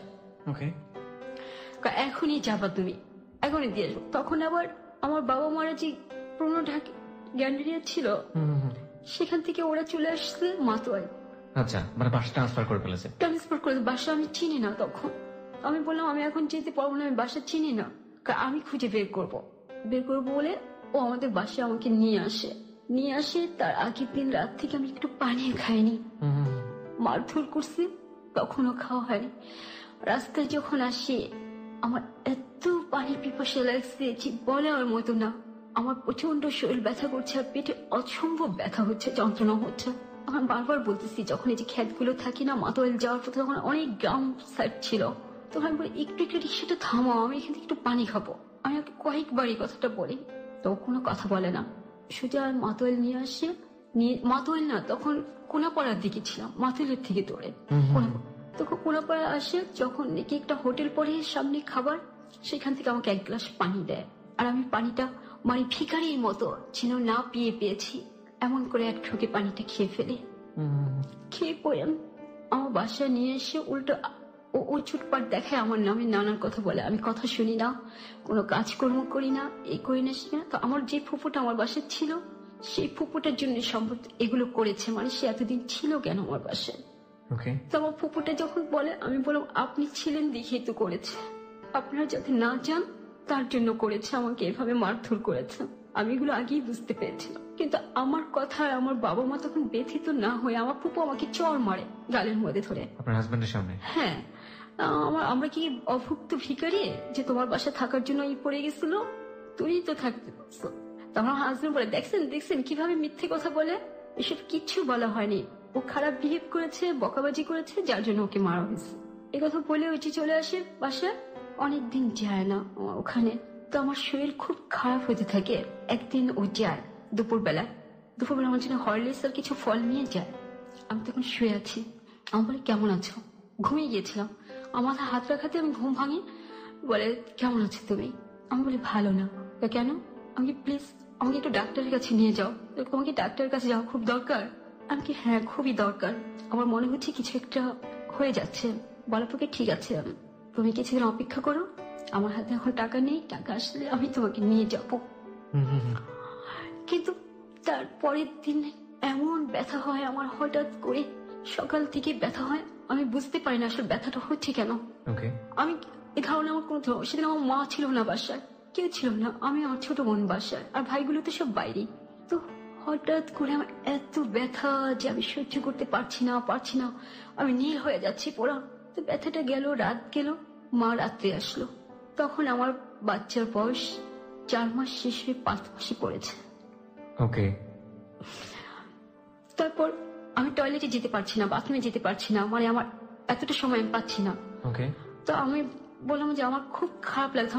আমার বোন একটা প্লাস্টিকের ডিশ ছিল, ওই ডিশটা আমাকে দেয় যে তুমি এটা উপরে দাঁড়াও। তা মোটামুটি দাঁড়ায়, তো ওগুলো অনেক পানি পড়তে থাকে। তো আমার ওখানেই কোনাপাড়ার দিকে আমার আব্বার এক বন্ধু ছিল, তার বউ এরকম কাজ করতো, ধাত্রীর কাজ করতো। তো তাকে ডাকে আনা হয়। সে আমাকে দেখে বলে ওর তো বাচ্চাটা নষ্ট হয়ে যাবে।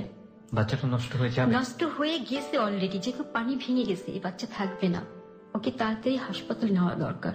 তখন আমি যে ডাক্তার দেখাতাম, মানে আমার বিয়ের পর আমার হাজবেন্ডের বাসা থাকা যে ডাক্তারকে দেখিয়েছিলাম গ্যান্ডারিয়া, আমি সেখানেই আসি। একটা সিএনজি নিয়ে আসে, কিন্তু সিএনজি এমন অবস্থা যে ব্লাড দিয়ে ভেসে যায় সিএনজি। আর আমি চিৎকার করে কান্না করতে থাকি। আমার কান্নার চোটে সিএনজি আলা মানে কিভাবে যে সিএনজি চালায় বলার মতো না। এসে দেখি ক্লিনিক তালা মারা। তো পাশের এক ভদ্রলোক বের হচ্ছিল, সে আমার অবস্থা দেখে বলে মেয়েটাকে তো মেরে নিয়ে আসছেন, আর না আমার বাসায় নিয়ে আসেন। ওই ভদ্রলোক আর সিএনজি আমাকে ধরে ওনার বাসায় নিয়ে ওনার খাটের উপর শোয়া দেয়।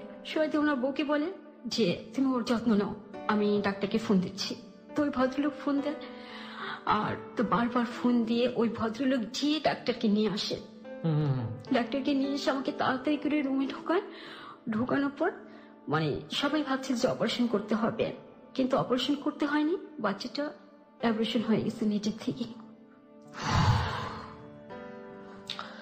প্রিয় শ্রোতা, আমি আবারও বলছি আপনাদেরকে, আজকের যে জীবনের গল্প প্রচার হচ্ছে, আমি সবাইকে স্পেশালি একটা রিকোয়েস্ট করেছি আজকের এই জীবনের গল্পে। আজকের এই জীবনের গল্পটি ধৈর্য ধরে আপনারা শেষ পর্যন্ত শুনবেন। আমি বহুত জীবনের গল্প শুনেছি, বহু। আপনারা হয়তো 160টা 70টা শুনেছেন, আমি কয়েক হাজার শুনেছি, তার মধ্যে থেকে 160টা 70টা আপনারা হয়তো শুনেছেন।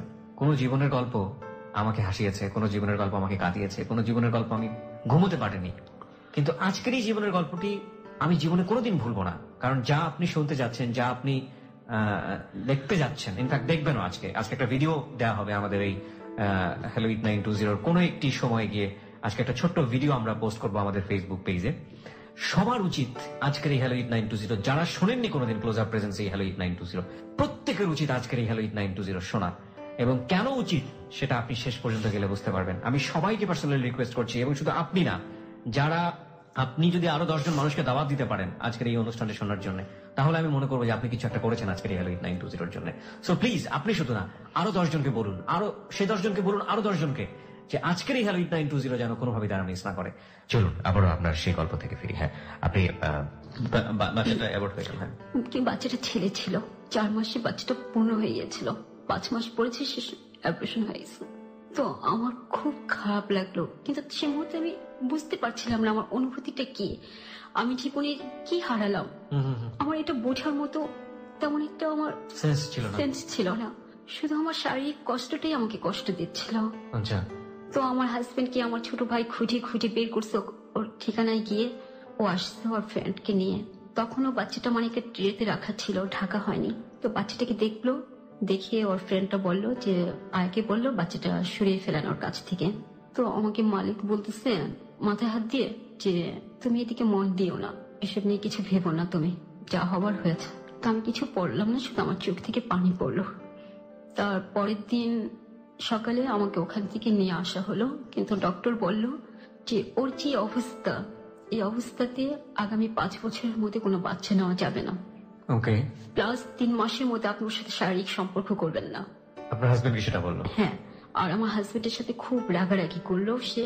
ডাক্তার কিছু কথা নিয়ে সে আমার শরীরে মারের চিহ্ন দেখেছে। এই পর্যায়ে সে আমাদের বাসায় আমাকে নিয়ে আসলো। সে বলল যে তুমি এখন থাকো, আমি যাই, আমার কিছু টাকা পয়সা দরকার আছে। আপনি কি আপনার বাসাতে এসে বলেছিলেন যে আপনার পেটের উপরে উঠে সে এরকম করেছে, লাথি দিয়েছে, এবং আপনার বলেননি? আপনি না, বলেনি। কেন বলেননি? বলতে ইচ্ছে করেনি। বলতে ইচ্ছে কেন করেনি? আপনার তো পরিবারই আপনার আশ্রয়। কোন উদ্দেশ্য কি ছিল? হয়তো সম্পর্কটা শেষ হয়ে যাবে, মানে হাজবেন্ডের সাথে আপনার সম্পর্ক শেষ হয়ে যাবে, আপনার ফ্যামিলি থেকে ডিভোর্স করিয়ে দেবে। হ্যাঁ। আপনি চাননি ডিভোর্সটা হোক? না, আমি চাইনি, যেহেতু বিয়ে হয়ে গেছে। ওকে, ফাইন। হার্ডেস্ট রিয়েলিটি শ্রোতা, এবং আজকের এই জীবনের গল্প আজকে কোথায় গিয়ে দাঁড়াবে, আমি এই জীবনের গল্পের যে ভিডিওটি আমি পোস্ট করব, সেই ভিডিওটি আমি ধারণ করেছিলাম 1 সপ্তাহ আগে। এই ভিডিওটি আমি বহুবার ব্যক্তিগতভাবে দেখেছি। আমি এক্সপ্রেস করতে পারছি না আসলে আমার অনুভূতিটা কি হচ্ছে, বা আমি কি করা উচিত, আমার কি বলা উচিত এই ভিডিওটা দেখার পরে। আমি সবাইকে আজকে বলছি যে প্লিজ লিসেন এন্ড প্রিপেয়ার থাকেন এই ভিডিওটা দেখার জন্য। বলুন তারপর। এভাবে চললো, কিন্তু মালিক আমার সাথে এরকম ভাব দেখাতো যেন বাচ্চাটার জন্য সে পাগল হয়ে গেছে, বাচ্চাটা অপারেশন হয়ে যাতে সে খুব সিক মানসিক ভাবে। এরকম ভাব দেখাতো, আমার বাচ্চা চাই, আমার বাচ্চাটা কেন অপারেশন হয়ে গেল, এরকম বলতো। তো বলতো না, আমার খুব খারাপ লাগতো, তখন নিজেকে অপরাধী মনে হতো যে বাচ্চাটা অপারেশন হয়ে গেল, বাচ্চাটা থাকলে ভালো হতো। তো এই পর্যায়ে যে জাস্ট 31 থেকে 35 দিন হবে সে আমার সাথে শারীরিকভাবে রিলেশন করে, মানে শারীরিক সম্পর্ক করে আবার। হ্যাঁ, 1 মাসের মাথায়। 1 মাসের মাথায় তখন আবার কনসিভ করছে। এই সময়টা তো আপনারা কোনো ধরনের কোনো কন্ট্রাসেপটিভ বা কোনো ধরনের কোনো প্রিকশন মেথড কোনো কিছু নেননি? আমি কিভাবে নেব যদি সে না চায়? সে না চায়। তো সম্পর্ক করার পর বেশ কিছুদিন যাওয়ার পর আমি বুঝতে পারি আমার শরীরের অনুভূতিগুলো। এখন তো আপনি বোঝাটা স্বাভাবিক, কারণ আপনার এক্সপেরিয়েন্স হয়েছে। হ্যাঁ, আপনি বুঝতে পারছেন যে আবারও বেবি আসছে। তো আমি ওনাকে বলি যেটা তো ঠিক হয়নি, এখন আমাকে ডাক্তারের কাছে নিতে হবে। তো আমাকে ডাক্তারের কাছে নিয়ে যায় সে। ওকে, ওই ডাক্তারের কাছে না, অন্য ডাক্তারের কাছে। ডাক্তার। স্বাভাবিকভাবেই আমি মালিককে যতটুকু বুঝেছি তাতে আমার এই প্রশ্নটা না করেই বোঝা হয়ে গেছে যে সেই ডাক্তারের কাছে তাকে নিবে না, কারণ এই ডাক্তারের কাছে নিলে তার তো প্রচন্ড গালমন্দ শুনতে হবে। বুঝতেই পারছেন কি ট্রিটমেন্ট সে ওখান থেকে পাবে। অন্য ডাক্তারের কাছে নিয়েছে। অন্য ডাক্তারের কাছে নিয়েছি, সে আমাকে কিছু টেস্ট দিল, কনসিভ করেছে। ডাক্তার কি বললো ওই সময়টা? ডাক্তার কি আপনার হিস্ট্রিটা জানতো? ডাক্তারকে ওভাবে বলিনি, শুধু অ্যাবর্শন হয়ে গেছে বাচ্চাটা এটা বলেছিলেন। এটা বলা এবং হয়েছে। আগের ডাক্তার যে আপনাদেরকে বলেছিল যে আগামী 5 বছর বেবি নিতে পারবেন না, 3 মাসের মধ্যে, এগুলো কিছু বলেন?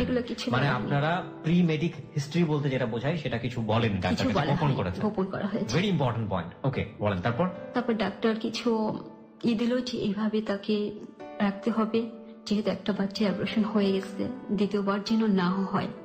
তো এভাবে গেল বেশ 4 মাস, ভালোই গেল।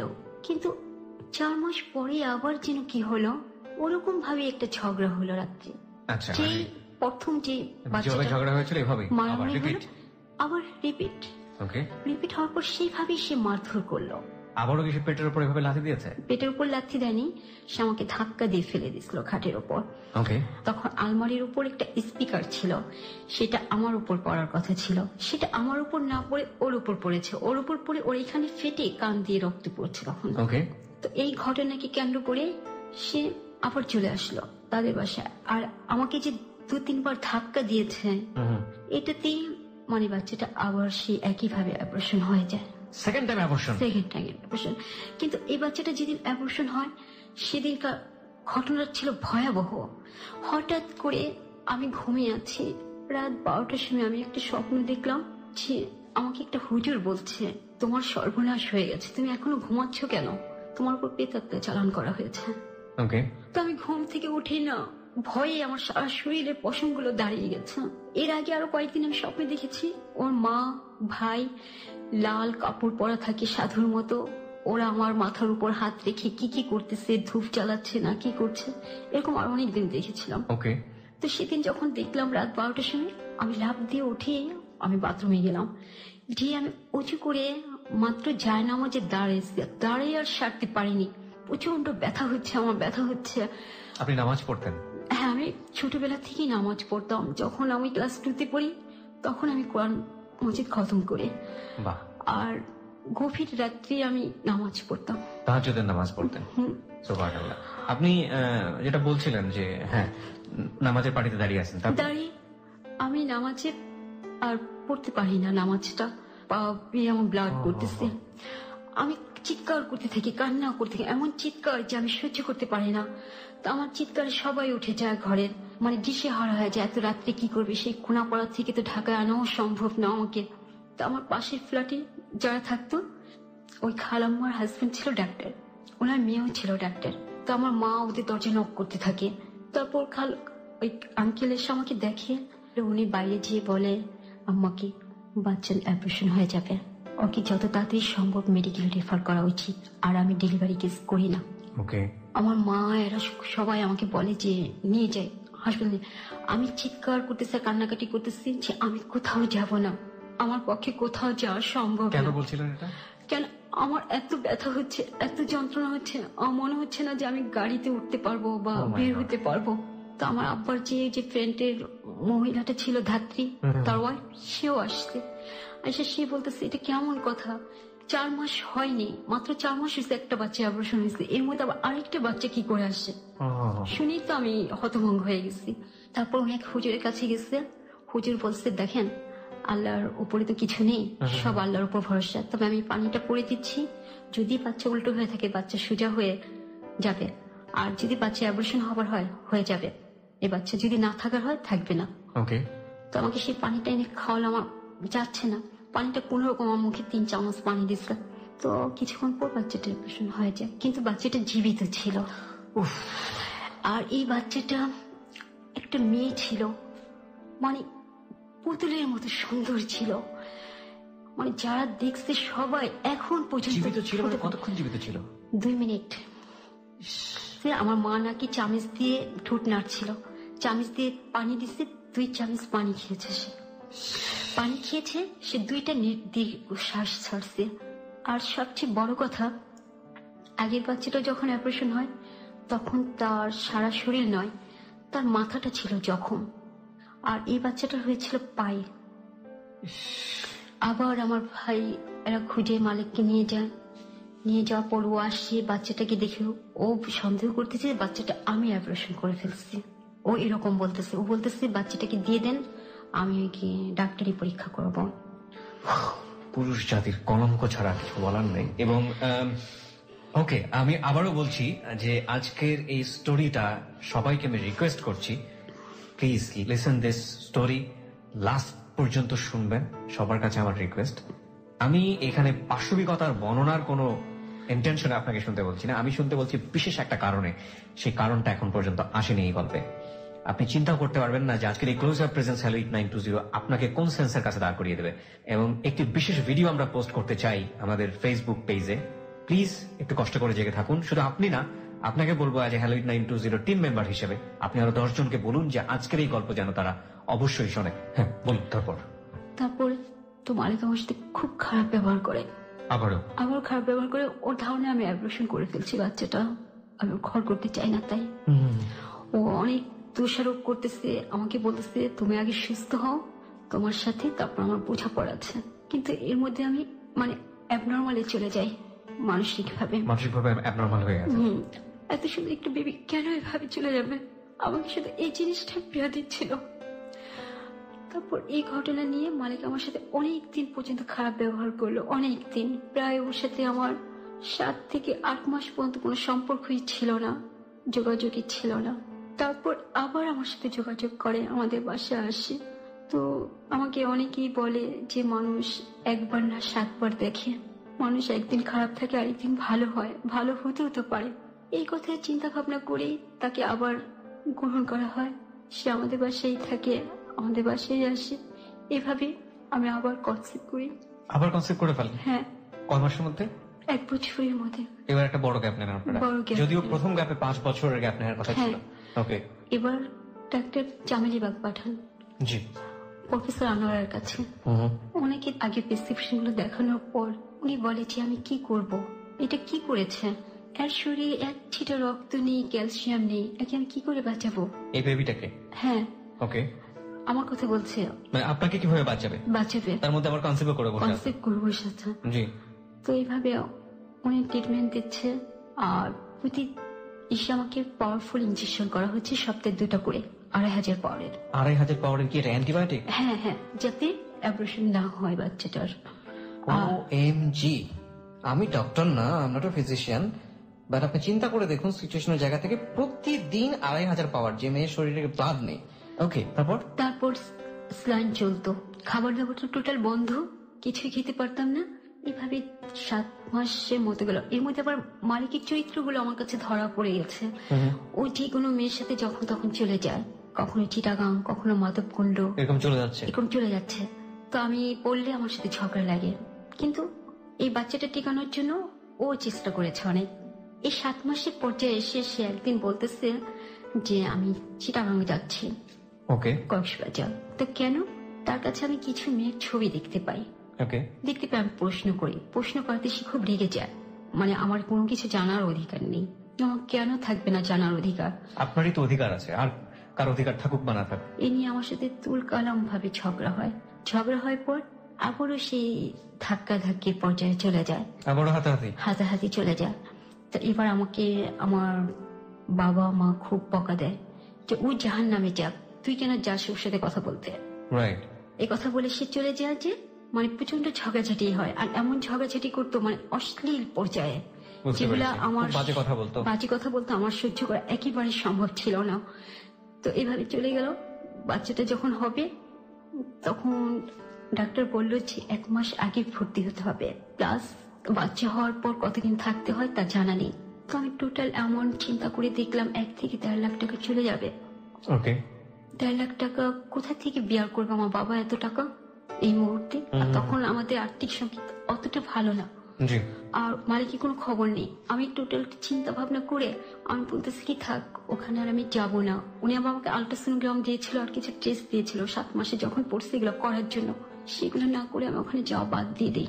তারপর আমার মা কার সাথে যেন কথা বলে, আমার সম্ভবত বড় চাচির সাথে। বড় চাচির বাসায় একটা নার্স থাকতো, বাংলা বাজার যে মাতৃসদনটা আছে না, ওখানে কাজ করতো।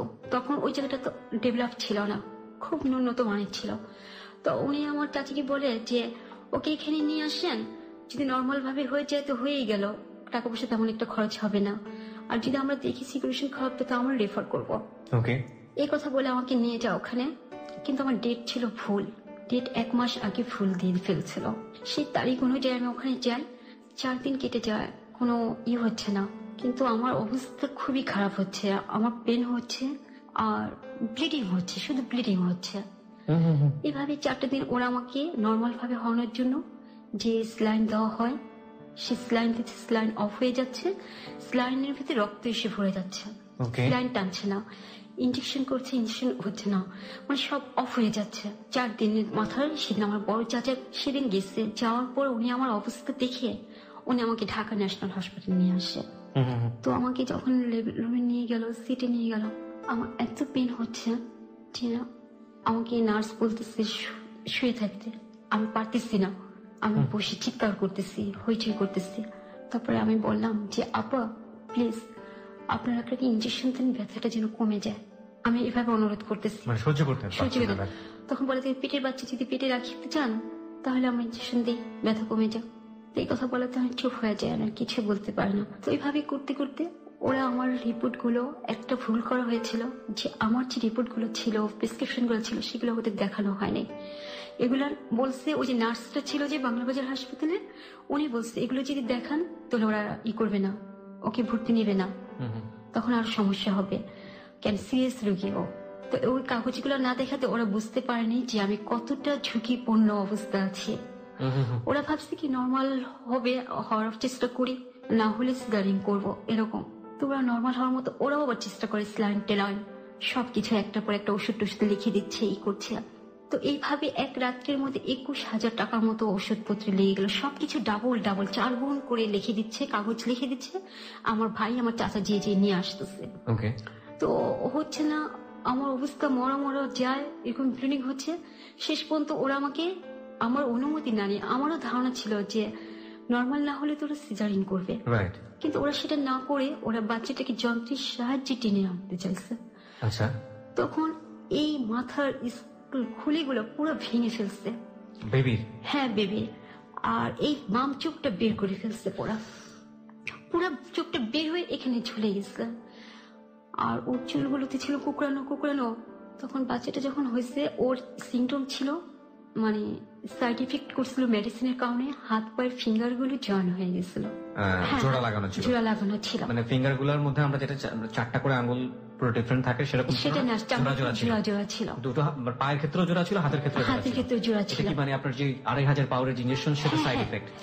এটা কি আপনার কোনোভাবেই যখন আল্ট্রাসোনোগ্রাম করে তখন ধরা পড়েনি? না, ধরা পড়েনি। তারপরে যখন এইভাবে বাচ্চাটাকে টেনে আনতে, আল্ট্রাসোনোগ্রাম কি করিয়েছিলেন বেবি পেটে থাকা অবস্থায়? 3 মাসে করেছিলাম। 3 মাসের পরে আর করেননি? This is a big mistake again. Okay, বলুন তারপর। চোখটা বের হয়ে গেছে, বেবিটাকে তো আমরা টেনেই বের করেছি, এবং কোনো ডাক্তার ছিল না, আয়ার এই কাজটা করেছে, নার্স করেছে। আমি চিৎকার করছি যখন, তখন অপারেশন করেছে। মানে এমন ভাবে কাটছে যে কি বলবো, এরকম 2 বালতি ব্লিডিং হয়েছে। মানে ওরা থামাতে চাচ্ছে ব্লাড, কিন্তু থামছে না, ওরা সেলাই করতে পারছে না। বাচ্চা হয়েছে রাত 4:15-তে, আর সেই অপারেশন শেষ হয়েছে 8:35। শরীরে তো ব্লাড থাকার কথা না আপনার, তাইলে? হ্যাঁ, আমার হাড়েও ব্লাড ছিল না। আমি অপারেশন টেবিল থেকে পড়ে যাই, যদি আমাকে তখন না ধরে ফেলতে পারে আমি সাথে সাথে মারা যেতাম। টেবিল থেকে আমার খিচুড়ি হয়ে পড়ে গেছিলাম, কিন্তু ওরা আমার বাচ্চাটাকে নিয়ে তখন কোনো কেয়ার করেনি। তো আমি একবার বাচ্চাটার কান্না শুনেছি, আপনার হাজবেন্ড সেখানে ছিল না? কেউ ছিল না। আর আমি যখন নাকি বাচ্চাটাকে এইভাবে টেনে হিসেবে বের করতে যাই, তখন আমি চিৎকার করে আমাকে নার্স একটা করে থাপ্পড় দেয়। মানে আমার গার্ডিয়ান কেউ ছিল না আমার সাথে তখন সেই মুহূর্তে। বলুন তারপর কি হলো? তারপর এরকম চিৎকার করছে, আমাকে মারছে আর সেলাই করছে একটা করে। তো আমার মা সহ্য করতে না পেরে আমার মা নার্সকে অভিশাপ দেয় যে তুই একদিন ধ্বংস হয়ে যাবি, তোকে এই যন্ত্রণা ভোগ করতে হবে। তারপর আমার বাচ্চাটার কান্না শুনে আমার বাচ্চাটাকে তখন অক্সিজেন দিয়ে রাখা হয়েছিল, 5 ঘন্টা অক্সিজেন। তারপর আমি বললাম, বেবি কোথায়? আমাকে তখন একজন ডাক্তার আসে, জুনিয়র ডাক্তার। সে বলে, আপনি আপনার কথা চিন্তা করেন, আমি আমার বেবি কিছু হলে আমি কাউকে ক্ষমা করবো না। ক্ষমা করবো না বলাতে ওরা খুব সিরিয়াসলি বাচ্চা নিয়ে খুব তোড়জোড় শুরু করে। এভাবে আমাকে সকাল 8:30টার সময় আমার বেডে নিয়ে আসে, ট্রলিতে করে নিয়ে আসে। পর আমার খুব অবস্থা খুবই খারাপ থাকে তখন। বাচ্চাটাকে আমি দেখি আমি কিছুই বলি না, কোনো কথা বলার মতো তখন আমার কোনো অনুভূতি ছিল না। তখন সেটা আমার মনে হয়েছিল যে আমি যদি বেঁচে না থেকে এই যাত্রায় মরে যেতাম, সেটাই আমার জন্য সবচেয়ে বেটার ছিল। তারপর সকাল 9টার দিকে আমি কিছুই বলতে পারলাম না, আমি শুধু বাচ্চাটার দিকে তাকিয়ে রইলাম। আমার বাচ্চাটাকে অনেকক্ষণ পর আমার তন্ত্রের মধ্যে চলে আসছিল। এর মধ্যে একজন নার্স এসে আমাকে ঘুম থেকে ওঠালো, উঠে বললো, ডক্টর আসছে, উনি বাচ্চাটিকে দেখবে। তো উনি বাচ্চাটিকে দেখলো, দেখে বললো যে আপনাকে সান্ত্বনা দেওয়ার মতো ভাষা আমার জানা নেই, তবে আমার একটা অনুরোধ আপনার প্রতি, বাচ্চা যেন কখনো আপনার আদর স্নেহ থেকে বঞ্চিত না হয়। তো আমি শুধু ওনার দিকে তাকিয়ে রইলাম, আমি আর কিছুই বললাম না ওনাকে। তারপর আরো 2জন আসলেন ডাক্তার, শিশু বিশেষজ্ঞ, ওনারাও বাচ্চাটিকে দেখলেন। এক একজন আমাকে এক এক ধরনের প্রশ্ন করছে, আমি কোনো কথা বলছি না, কিন্তু আমার একটাই ধারণা, মূল ধারণা, আমার বাচ্চার ফেজে কোনো সমস্যা হওয়ার কথা নয়। এটা যে হবার দোষী হয়েছে তা আমি বুঝতে পারছি। ওকে যদি এভাবে টানা হিসেবে করে পৃথিবীতে নামতে চাইতো যন্ত্রের সাহায্যে, ওর এরকম ক্ষতি হতো না।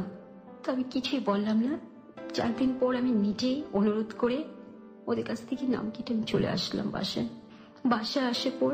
আপনার বাচ্চাকেও দেখতে যায়নি ওই মুহূর্তে? ওখানে 4 দিন আপনি বাচ্চা নিয়ে আছেন, আপনার হাজবেন্ডও দেখতে যায়নি? আমার হাজবেন্ডকে বলে নেওয়া হয়েছিল, কিন্তু সে যে এমন বিহেভ করেছে যে বলার মতো না। কি করলো? আমাকে বলে যে এরকম বাচ্চা হওয়ার যেহেতু না হয় ভালো ছিল। সেটার জন্য আপনার দোষ কোথায়? সে বলতেছে আমার ত্রুটির কারণে এমন হয়েছে। আপনার কিসের ত্রুটি আপনি তাকে জিজ্ঞেস করেননি? আমার 2বার বাচ্চা অ্যাবর্শন হয়েছে, নিশ্চয়ই আমার কোনো ত্রুটি আছে। তারপর আমি আমার বাবার বাসায় চলে আসলাম। চলে আসার পর বাচ্চাটাকে নিয়ে অনেক ধরনের কথা, অনেক কিছু আমাকে কি বলছিল আমাকে একটু বলেন।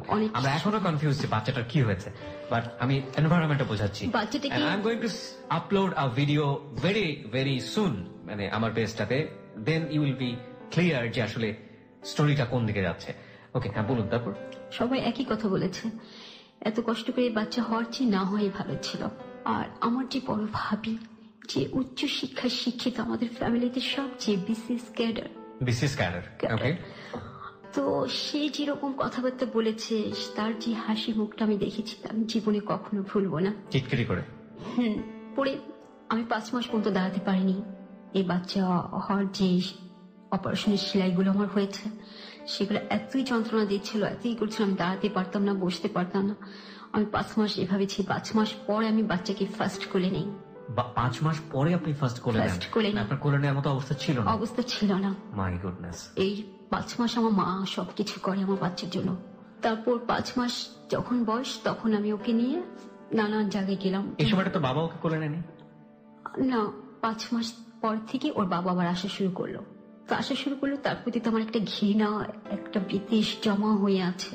আমি তার সাথে প্রয়োজন ছাড়া কোনো কথা বলতাম না। আর ওর সাথে কেন, সবার সাথে আমি কোনো কথাই বলতাম না।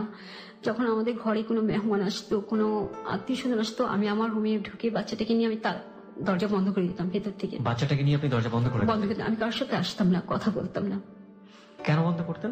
কেন সবাই এক এক ধরনের কথা বলে বাচ্চাটাকে দেখে। হ্যাঁ, তারপর আমি এভাবে নানান জায়গায় যাই।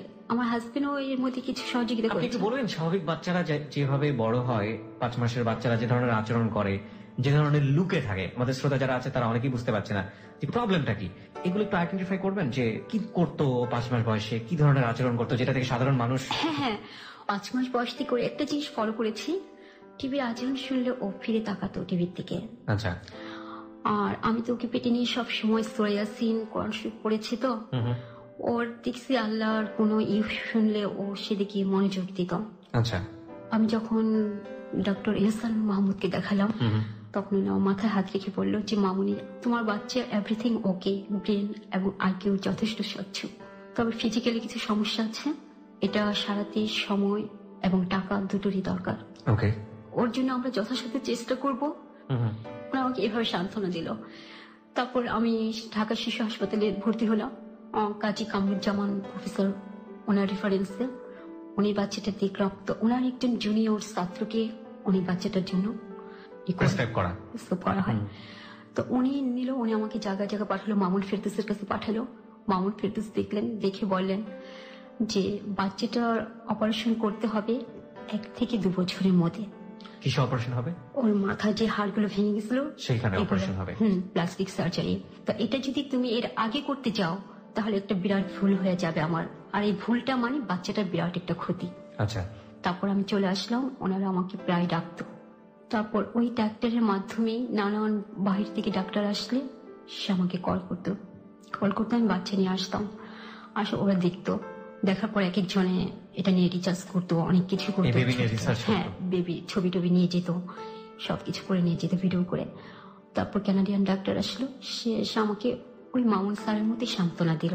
আর বাচ্চাটার অপারেশন আমি করতে পারি, কিন্তু আমি করলে যতটা না ভালো হবে তার চেয়ে ভালো হবে অস্ট্রেলিয়ান সার্জন যদি করে। Australian surgeon? হ্যাঁ। তার বললাম ওনাকে আমি কোথায় পাবো? বলো ওনাকে আমি যোগাযোগ করব, 1 মাস পর উনি আসবে, তখন আপনি দেখা করবেন ওনার সাথে। কোন হাসপাতালে এটা? এটা ঢাকা মেডিকেল। ঢাকা মেডিকেলে। আচ্ছা। তো উনি 1 মাস পরে আসেন, আসার পর আমার চাই উনি বাচ্চাটাকে দেখেন। আরো 2-3 দিন আমি আসলাম, কাগজপত্র কিছু দেওয়া হলো, কি করা হলো, উনি চলে গেলেন। চলে যাওয়ার পর আমাকে একদিন ডাক্তার ডেকে বললো যে বাচ্চাটার জন্য যদি আপনাকে বিদেশ যেতে হয় আপনি কি যাবেন? ওকে। আপনি কি পারবেন? তখন আমি বললাম ওকে সুস্থ করার জন্য যদি আমাকে চাঁদে যেতে হয় আমি চাঁদেও যাব, কিন্তু বাট প্রবলেম হচ্ছে আমার আর্থিক সংগতি এখন নেই। ইতিমধ্যে আমার 1 থেকে 1.5 লাখ টাকা খরচ হয়ে গেছে বাচ্চার পেছনে। আমি তখন ওর বয়স কত যখন আপনাকে বিদেশ যাওয়ার জন্য এই ধরনের কথা আসছে? 9 মাস। তখন বেবির বয়স 9 মাস। ওকে। আমাকে এই কথা বলার পর তারপরে চেষ্টা করতে করতে মানে 1 বছর আমি ডাক্তারদের দুয়ারে দুয়ারে ভিখারি নিয়ে যেভাবে ঘুরে, আমি এভাবে ঘুরেছি। অনেক ডাক্তার অনেক মন্তব্য করেছে, অনেকে বকা দিয়েছে, অনেক কিছু করেছে। পরিবারের লোকজন কি বলতো এই বেবিটা নিয়ে? পরিবারের লোকজন অনেক খারাপ কথা বলতো, বিশেষ করে আমার শাশুড়ি তো আমাকে ছেড়ে দিতেই বলছে যে আমার প্রবলেমের জন্য আমার সাথে ভূতের আসর হচ্ছে, জিনের আসর হচ্ছে, এর জন্য বাচ্চা এমন হচ্ছে। এই মেয়েকে নিয়ে ঘর করা যায় না, তুই অন্য জায়গায় বিয়ে কর। ওর ছেলেকে বলেছে? ওর ছেলেকে বলেছে। তো ওর ছেলেও মানে বাচ্চার কোনো খোঁজ খবর নেয় না, এই করে না সেই করে না। 9 মাস যখন বয়স, 1 বছরের মতো দাঁড়িয়ে দাঁড়িয়ে ঘুরছেন, ওই সময়টাতে কি ও সাধারণ বাচ্চার মতো কথাবার্তা বলতে পারতো, চিল্লাচিল্লি করতে পারতো? হ্যাঁ। প্রিয় শ্রোতা, একটা জিনিস শুধুমাত্র এনশিওর থাকেন যে বেবি ফিজিক্যালি চ্যালেঞ্জড, যেটাকে আমরা বলি, বিভিন্নভাবে চ্যালেঞ্জ, আকার আকৃতির দিক থেকে, অ্যাক্টিভিটিস এর দিক থেকে, কিন্তু সম্ভাবনা শূন্য হয়ে যায়নি, সম্ভাবনা আছে। সেই সম্ভাবনাকে বাস্তবায়ন করার জন্য তার মা যা করা সেটা করছেন। ওকে, তারপর ডাক্তার হাসান সবকিছু রেডি করে আমাকে বললো যে এত তারিখে আপনার অস্ট্রেলিয়ার ফ্লাইট। অস্ট্রেলিয়াতে? এবং এটা সম্পূর্ণ ফ্রি? বাংলাদেশ সম্পূর্ণ ফ্রি। হ্যাঁ, বাংলাদেশ গভর্নমেন্ট না, এটা রোটারি অর্গানাইজেশনের পক্ষ থেকে এটা করা হয়েছে। কিন্তু পাসপোর্ট সব আমাকে করতে হয়েছে। ওকে। তারপর আমি এভাবে অনেক যুদ্ধ করে গিয়েছি, আমার হাজবেন্ড তো আমাকে যেতেই দিবে না।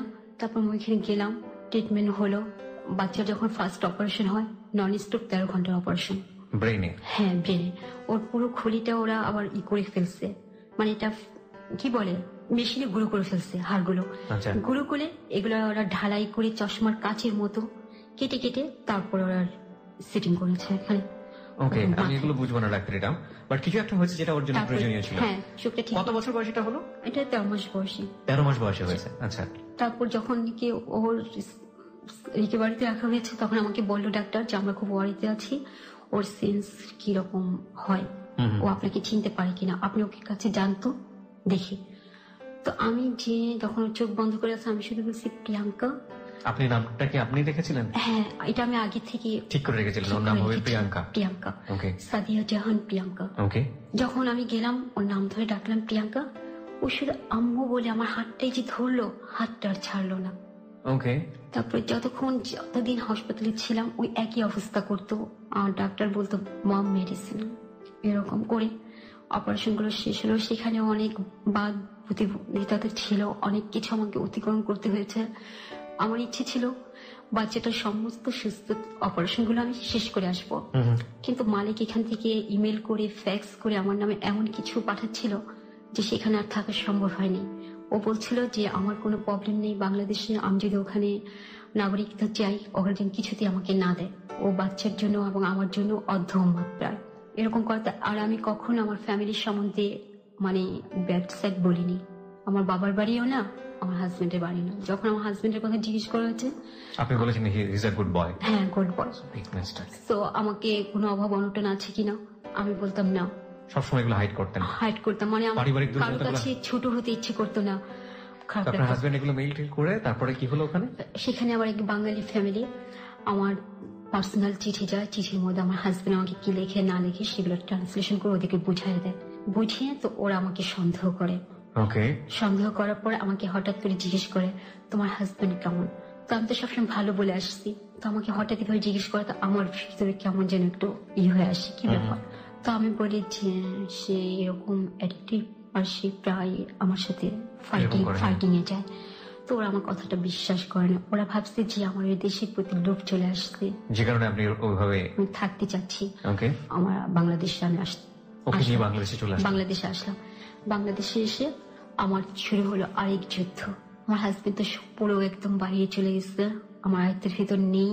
এদিকে আমার ফ্যামিলিতে আমি একটা বোঝা হয়ে গেলাম, সবার কাছে আমি একটা খারাপ হয়ে গেলাম, এইভাবে যে আমি যে কেন ওখানে থাকতে পারলাম না, আমি কেন এত বড় সুযোগটা হাতছাড়া করে আবার তাদের বোঝা হয়ে যাচ্ছি। এভাবে করে ওরা আমাকে প্রায় খারাপ ব্যবহার করতে লাগলো। খারাপ ব্যবহার করতে করতে এভাবে 10টি বছর পার হয়ে গেল। ফ্যামিলিতে 10টা বছর পার হয়ে গেল। মাঝখানে বাচ্চা হঠাৎ করে আমার ট্রিটমেন্টের পর আর কোন চিকিৎসা করতে পারিনি, আমার আর্থিক অবস্থা ছিল না, ওর অ্যান্টিবায়োটিক সব বন্ধ ছিল। হঠাৎ করে 2011-তে তার ব্রেন স্ট্রোক করে। 2011-তে ব্রেন স্ট্রোক করে, তখন বয়স কত? 6 থেকে 7। তখনও কি আপনার হাজবেন্ডের সাথে আপনার থাকা হচ্ছে না? কেন? এর মধ্যে তার সাথে আমার অনেক কিছু হয়ে গেছে। কিরকম? অনেক ঝোট ঝামেলা গেছে তার চারিদিকে। তখন আপনি থাকছেন কোথায়? আমি বাবা মার কাছে থাকছি। ওকে। তারপর বাচ্চাকে নিয়ে এইভাবে স্ট্রোক করার পর আমার যা ছিল গয়নাগাটি সব বিক্রি করে আমি ডাক্তার দেখালাম। 6-7 বছর বয়সে আপনি যতটুকু রিকভারি করে নিয়ে আসলেন অস্ট্রেলিয়া থেকে, ও কি পারতো সাধারণ ছেলে মেয়েদের মতো মুভমেন্ট করতে? হ্যাঁ, একদম ফুল মুভমেন্টে ছিল। সে ক্লাস 2-তে পড়া সম্পূর্ণ কমপ্লিট করেছিল ইংলিশ মিডিয়ামে, এবং আরবিতে সে পুরো কাজটা শেষ করেছিল। একদম নরমাল ছেলে মেয়েদের মতো, একদম নরমাল, যা একবার বলতাম তাই ব্রেনে কেস করতো। ওকে, দ্যাটস রিয়েলি অ্যামেজিং। গ্রেট। তারপর ট্রিটমেন্ট করলাম, যত ধাপে ধাপে এমআরআই, সিটি স্ক্যান এগুলো করে সব চিকিৎসা হলো। কেউ আমাকে বাজে মন্তব্য করলো যে বাচ্চার জন্য কি দরকার এত কষ্ট করার। এভাবে 10টি বছর পার হয়ে গেল। পার হয়ে যাওয়ার পর আমার 2 ভাই যে আছে এখন আমাদের ফ্যামিলিতে, যে সাথে আমার বাবা মা থাকতো, ওরা বিয়ে করলো। ওরা বিয়ে করার পর এমন পর্যায়ে চলে আসলো যেখানে আমার থাকার মতো কোনো অবস্থাই নেই। ওরা রীতিমতো আমাকে চাকরানির মতো ব্যবহার করতে থাকলো, প্রয়োজনে আমার গায়েও হাত তুলে। তখন আমি ভাবলাম যে আমার কি করলাম আমি 10টি বছর এভাবে, এখন আমি কোথায় যাব, কি করব। আপনার এই মেয়েটি ব্রেন স্ট্রোক করার পরে তার অবস্থা কি দাঁড়ালো? অবস্থা আরো খারাপ হয়ে গেল, তার ব্রেন থেকে স্মৃতি মেধা সব মুছে গেল, সে এখন বাচ্চাদের মতো হয়ে গেল। কতদিনের মধ্যে ঘটনাটা ঘটে গেল? স্ট্রোক করার 1 থেকে 1.5 মাসের মধ্যে হয়ে গেল। 1 থেকে 1.5 মাস। আপনি ওই সময়টাতে অস্ট্রেলিয়াতে যোগাযোগ করেননি কোনোভাবে? না, ওদের সমস্ত ঠিকানা আমার কাছ থেকে হারিয়ে গেছে। এরকম হলো, দেখা যেত আমাদের বাসায় যখন পরিবারে কেউ আসে, কোনো গেস্ট আসে, তখন তারা আমার বাচ্চাটাকে দেখে হাসতো। আপনার বাচ্চাকে দেখে হাসতো? তো আমার খুব খারাপ লাগতো, আমি আমার বাচ্চাটাকে সবসময় আড়াল করে রাখতাম। আচ্ছা। আর বিশেষ করে যখন কোনো অনুষ্ঠান হতো, কিছু হতো বাসায়, তখন আমি ওকে নিয়ে সরে থাকতাম। আমি কোনো অনুষ্ঠানে জয়েন করতাম না। কেন করতেন না? তারা চাইতো না আমি অনুষ্ঠানে জয়েন করে। শুধুমাত্র আপনার বেবিটার জন্য? হ্যাঁ, বেবিটার জন্য। আপনি কি করতেন এই বাচ্চাটা নিয়ে? কি সারাদিন আপনার রুটিনটা বলেন তো? এই সময় আমার রুটিনটা আমি সংসারে কাজকর্ম করতাম আর শুধু আল্লাহর উপর রাগ দেখাতাম। নামাজ পড়ে বলতাম যে আল্লাহ তুমি আমাকে কেন এত কষ্ট দিচ্ছ, কি অন্যায় আমি করেছি। ওকে ডেইলি যে কাজগুলো করতে হয় একটা বাচ্চার, মানে এগুলো পারতো নাকি এগুলো না, এগুলো আমি করে দিই। আচ্ছা, ব্রেন স্ট্রোক করার পরের ঘটনাগুলো ওর শরীরের মধ্যে মুখ অবয়ব বা চেহারার মধ্যে কোনো চেঞ্জ কি আসলে ওই সময়টাতে ব্রেন স্ট্রোক করার পরে? হ্যাঁ, ওর আগে চেহারাটা এত খারাপ ছিল না, ব্রেন স্ট্রোকের পরেই চেহারাটা খারাপ হয়ে গেছে। আগে ছবি দেখলেই বুঝতে পারবেন। ওকে, আগে হাঁটা ছিল আমাদের মতো নরমাল। তো সাধারণ মানুষের কাছে আপনি ওকে নিয়ে যেতে পারতেন না, আপনি আড়াল করতেন। তাহলে ওর লাইফ স্টাইলটা কেমন ছিল? ওকে আপনি কিভাবে কি করতেন ওই সময়টাতে? ওকে খেলনা দিয়ে বসিয়ে দিয়ে আমি নামাজ পড়তাম, কোরআন পড়তাম, বা ওর কোনো বই নিয়ে আমাকে পড়ানোর চেষ্টা করতাম। আপনার হাজবেন্ড কই থাকতো ওই সময়টাতে? আমার হাজবেন্ডের সাথে তখন আমার যোগাযোগ নেই। ও কোথায় কি করছে সেটা কোন ধরনের কিছু জানি না, একদমই নেই। ডিভোর্স হয়নি আপনার সাথে? ডিভোর্স হয়নি। এভাবে অনেকদিন গেল, বাচ্চা ভরণ পোষণও সে করে না, কোনো খোরপোষও দিচ্ছে না। আর আমার ভাইরা বিয়ে করার পর আমার এখন এমন অবস্থা হলো যে আমার এখন টিকার মতো না। আমাকে যেমন প্রায় বলতো, আমাদের আত্মীয়রা বলতো, আমার হাজবেন্ডও বলতো বাচ্চাটাকে মেরে ফেললে হয়তো ভালো হতো। তার প্রতিবেশীরা তো আছে, নানান কথা বলতো। তারা কখনো বলতো মরে যায় না কেন, বাচ্চাটা মরে গেলেই তো ভালো হয়, এরকম বলতো। ওকে তো নর্মাল মানুষ দেখলে, নর্মাল বাচ্চারা দেখলে ভয় পায়। হ্যাঁ, আপনি মা হিসেবে ওকে যখন আপনি রাতের বেলা ঘুম পাড়ান, আপনি যখন ওর পাশে থাকেন, আপনার ভেতরে অনুভূতিটা? না, আমার কখনো ভয় করেনি। আমার মনে হয়েছে যে পৃথিবীতে আমার বাচ্চাটাই সবচেয়ে সুন্দর, আমার বাচ্চাটাই সবচেয়ে সুস্থ। মাঝখানে খুব খারাপ বিয়ে হয়েছে, এই ১.৫ বছরের মধ্যে এমন যন্ত্রণা হয়েছে আমার ফ্যামিলিতে যে বলার মতো না। আমি আমার বাচ্চাকে নিয়ে দরজা লাগিয়ে রাখতাম, ৩ দিন ৪ দিনে খাবারও খেতাম না, গোসলও করতে পারতাম না। যে মারবে, টর্চারিং করবে, এই ভয়তে দরজা খুলে বের হতাম না। কে মারবে আপনাকে? আমার ভাইয়ের বউরা। তার জন্য আপনার বাবা কিছু বলতো না? বাবার বলার মতো এখন তেমন একটা পজিশন নেই। ওকে, আপনার মা তো ডিপেন্ডেন্ট না, মা তো ৩ বছর আগে ব্রেন স্ট্রোক করে সে শয্যাশায়ী ছিল, তার কোনো সেন্সই ছিল না। এই ৩ বছর পরে ২৪শে মে মারা গেল সে। ওহো, যখন মারা যায় এর মধ্যে তখন সেন্স একটু ফিরে আসছিল। আমি যখন নামাজে পড়ে কাঁদতাম দাপায়া, তখন সে আমার দিকে ফিরে ফুপিয়ে ফুপিয়ে কাঁদতো। তারপর এমন অবস্থা চলে গেল আমার ভাইয়ের বউদের, মানে এরা বলতেছে যেভাবে হোক আমার ব্যবস্থা আমাকে করতে হবে, আমি এখানে থাকতে পারবো না। আমার বড় ভাবি নাকি বলতেছে আমার ছোট ভাইকে যে স্বার্থপর হও। স্বার্থপর যদি না হও জীবনে কখনো প্রতিষ্ঠিত হতে পারবে না। এইভাবে চলতে থাকে। অনেক জায়গা থেকে আমার বিয়ের প্রপোজ আসতে থাকে, কিন্তু আমি কোথাও বিয়ে করি না। আপনার তো তখনও আপনার ডিভোর্স হয়নি? না, ডিভোর্স হয়নি, তারপরে বিয়ের প্রস্তাব আসতে থাকে অনেক জায়গা থেকে। তো আমি এটা আর করি না। মাঝখানে আমার ভাইরা তখন এমন পর্যায়ে চলে যায় যে ওরা আমাকে ঘর থেকে বেরিয়ে করে দিবেন। শেষমেশ আমার বাড়ির ফ্যামিলিতে বাসা ভাড়া থাকি, আমার ওপর ৫ তলা। সে অনেকটা দেখতো আমার ফ্যামিলিতে যে ঝগড়া হতো, আমাকে নিয়ে অনেক কিছু হতো। সে আমাকে একদিন বলে যে তোমাকে একটি কথা বলবো মা, তুমি কিছু মনে করো না। হ্যাঁ বলেন। তুমি একটা বিয়ে করে ফেলো। আমি না, এর মধ্যে আমি আবার আমার হাজবেন্ডকে ডিভোর্স দিয়ে দিচ্ছি। হ্যাঁ, দিয়ে দিয়েছি। তো আমাকে এখন বলার পর তো বললো যে তোমার ভালো হবে, তোমার যে বয়সটা যাচ্ছে আর যেরকম সিচুয়েশন দেখছি ফ্যামিলির, এটাতে তোমার কোনো নিরাপত্তা নেই। কিন্তু আপনার ওরা বুঝতো না যে এরকম আপনি যেটাকে বলছেন, আপনি আপনার বেবি, এরকম একটা বেবি সাধারণ ছেলে কিভাবে মেনে নিবে? তাই তো কথা। আমাকে চাচাটা বললো যে আমার কাছে একটা ছেলে আছে, খুব ভালো, ৫ ওয়াক্ত নামাজ পড়ে, হুজুর, অনেক একটা মেয়ে খুঁজতেছে, ধার্মিক খুব মেয়ে খুঁজতেছে, এবং দেখতে শুনতে সুন্দর হতে হবে। আমি বললাম না চাচা, এইসব কথা বলেন না। তারপর আমাকে বারবার অনুরোধ করে বলে কি তুমি একবার কথা বলে দেখো। তো উনি আমার কাছে মোবাইল নাম্বারটা নিলেন। তো আমি ভাবছিলাম জাস্ট উনি কথা বলার জন্য নিচ্ছে। তো একদিন আমাকে রিং দিচ্ছে, আমাকে হ্যালো, আমি চাচা বলতেছি। আচ্ছা। তো বললো যে আমি যে তোমাকে বলছিলাম তুমি ওর সাথে একটু কথা বলো। তো আমি কথা বললাম, কথা বলে মনে হলো ভালোই। তো আমি সরাসরি ইন্টারভিউর মতো আমি তাকে প্রশ্ন করলাম, আমাকে আপনি জানেন? আমি কি? হ্যাঁ আমি জানি। তো আপনার যে অ্যাবনর্মাল বেবিটা আছে সেটা উনি পারবে মেনে নিতে? সে কথাই আসছে। আমাকে আমার একটি 10 বছর প্রতিবন্ধী মেয়ে আছে, যে মেয়ে আমি ছাড়া, উপরে আল্লাহ ছাড়া তার কেউ নেই। আপনি কি তাকে মেনে নিতে পারবেন? হ্যাঁ, আমি আপনাকে মেনে নিলে তো, ভালোবাসলে তো তাকেও আমি ভালোবাসতে পারবো।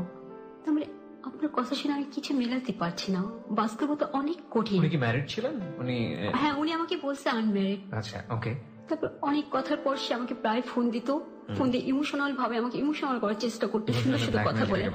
হ্যাঁ, কি নাম ছিল ছেলেটার? আব্দুল আলিম। আব্দুল আলিম, ওকে। তো সে আমাকে অনেক কথাবার্তা বলার পর মাঝখানে কিছুদিন গ্যাপ ছিল, আবার পহেলা বৈশাখ আসলে সে আমাকে ফোন দিল। তো আমি বললাম যে আপনি আমাকে ফোন দিচ্ছেন কেন? দেখেন আপনার কথা আমার খুব ভালো লেগেছে, আর চাচার কাছে যেরকম শুনেছি আপনাকে আমার পছন্দ করেছে। আপনি ছেলেটা সম্পর্কে কি জানতে পেরেছেন? কোথাও ছেলেটা সম্বন্ধে, হ্যাঁ, এখানে যাত্রাবাড়িতে সে একটা প্রাইভেট কোম্পানিতে জব করে, এতটুকু জানি। তো এরকম করে আমাকে আপনার ফ্যামিলি, হ্যাঁ আমার ফ্যামিলিকে আমি রাজি করাবো, রাজি করে আসবো। আমাকে আপনার ফ্যামিলিকে মেনে নিবে? আপনার বাচ্চার ব্যাপার কয় বাচ্চা সে একটা মানতে চাইবে না, তাদের কাছে 1 থেকে 1.5 বছর গোপন রাখতে হবে। যখন নাকি আমাদের কোনো বাচ্চা হয়ে যাবে তখন জানলে কিছু যাবে আসবে না। তো এইভাবে ফোন দিতে থাকে, সে কথা বলতে থাকে। এক পর্যায়ে আমার ফ্যামিলির থেকে খুব চাপ আসলো যে আমাকে বিয়ে হয়ে যেতে হবে, আর এই লোকটা আমাকে এত রিকোয়েস্ট করতেছে, আমি মেনে নিতেছি না। তো এখন আমি কি করব? তো এর মধ্যে আবার এই লোকটা কি করলো, সব রাতের দিন গ্রামের বাড়িতে যে ওর মাকে সব বলছে, ওর মা আমাকে ফোন দিল।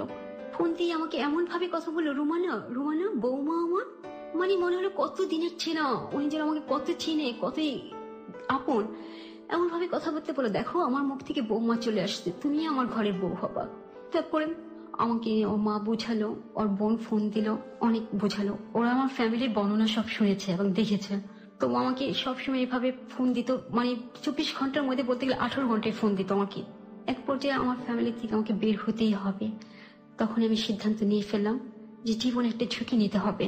Right, you don't have any way, আপনার হাতে আলটিমেটলি কোনো রাস্তা নাই, এটা ছাড়া ডু অর ডাই সিচুয়েশন। তো আমি বুঝতেই পারছি যে ছেলেটাকে আপনি বিয়ে করলেন, এই তো? হ্যাঁ, ওকে। তারপর 19 সেপ্টেম্বর অগস্ট তার সাথে আমার বিয়ে হয়ে গেল। ওকে। বিয়ে হওয়ার একদিন পরেই হতে ওর বাড়িতে সবাই জানছে। বিয়ের 1 সপ্তাহ পর সে গ্রামের বাড়িতে গেল, বললো সবাইকে। ওর বাবা মা আমাকে ফোন দিয়ে কথা বললো, ওর বাবা আমাকে বললো যে কেমন আছো মা? আমি বললাম ভালো। তারপর বললো তোমার বাপ ভাই কি জানে তুমি যে বিয়ে করেছো? আমি বললাম এখনো জানে না। তো বললো কি অবস্থাটা কি হয়েছে, আমি কি কথা বলবো তাদের সাথে? তোমরা বললাম না বাবা, আপনার এখন কথা বলার দরকার নেই, তারা যেহেতু জানে না, কিছুদিন যাক তারপর দেখা যাক। তো এইভাবে কথা হলো, কিন্তু তাদের ছিল একটা লোভ যৌতুকের জন্য। তারা ভেবেছিল আমার ভাইয়ের ভালো পজিশনে আছে, তারা এত বড় বাড়িতে থাকে, বিয়েটা হোক না আগে, পরে অনেক মোটা অঙ্ক টাকা দাবি করা যাবে। আচ্ছা। কিন্তু আমি তো বুঝতে পারিনি। বাসা নিলাম, বাসা নিয়ে আমার যে ফার্নিচার গুলো ছিল আমি সব নিয়ে আসলাম, প্লাস আমার থেকে 70 থেকে 80,000 টাকা তাকে দেওয়া হলো, তার দরকার। আমার মেয়েকে রেখে আসলাম আমাদের বাসায়। আপনার মেয়েটা তখন কোথায় ছিল? আমার বাবার বাসায়। কে দেখতো ওকে? ওকে দেখতো তখন আমার বোন আসছিল শ্বশুর বাড়ি থেকে, সেই মুহূর্তে ও দেখতো তখন। ওকে। তো এইভাবে কিছুদিন ভালো গেল। যাওয়ার পর ফার্স্টে কোরবানি ঈদে আমি গেলাম ওদের বাসায়। এখনো ওদের বাড়ি কেউ জানে না যে আমার বাচ্চা আছে, সবাই জানে আমি বিবাহিতা ছিলাম। তো ওখানে যাওয়ার পর থেকে আমি দেখতে পেলাম যে ওদের সবাই শুধু কি দিল কি দিল না, কি দিয়েছে কি আনছি, একই জিনিস, একই জিনিস। ভেরি ইম্পর্টেন্ট পয়েন্ট, বাসার কেউ জানে না বাচ্চা আছে, অথচ এই বাচ্চাটা সিকিউরিটির জন্যই ভদ্র মহিলা বিয়ে করলেন। ওকে, হ্যাঁ বলুন। তারপর কিছুদিন যেতে না যেতে আমাকে টাকার কথা তুলতেছে। ওদের ফ্যামিলি অনেক বড়, ওদের সৎ ভাই বোন আছে 7 জন, ওরা আছে 5 জন। ওর বাবা যে 7টা বিয়ে করেছিল এগুলো আমাকে বলেনি, প্লাস সে যে বিয়ে করেছিল তা আমি জানতাম না। এই বিয়ের পর আমি সব জানি তার কাছ থেকে। তারপর কিছুদিন পর ওর সতাই বোন জামাই আমাকে সব জিজ্ঞেস করলো, কথাবার্তা জিজ্ঞেস করার পর বলতেছে তুমি কি 5 থেকে 6 লাখ টাকা আনতে পারবে তোমার বাপের বাড়ি থেকে?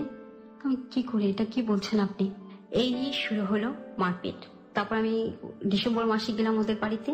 ওদের বাড়িতে যে মাকে বললাম, আমার শাশুড়িকে বললাম যে মা আপনার ছেলে তো এরকম করছে প্রায়। তখন জানে যে আপনার একটা মেয়ে আছে? কেউ জানে না।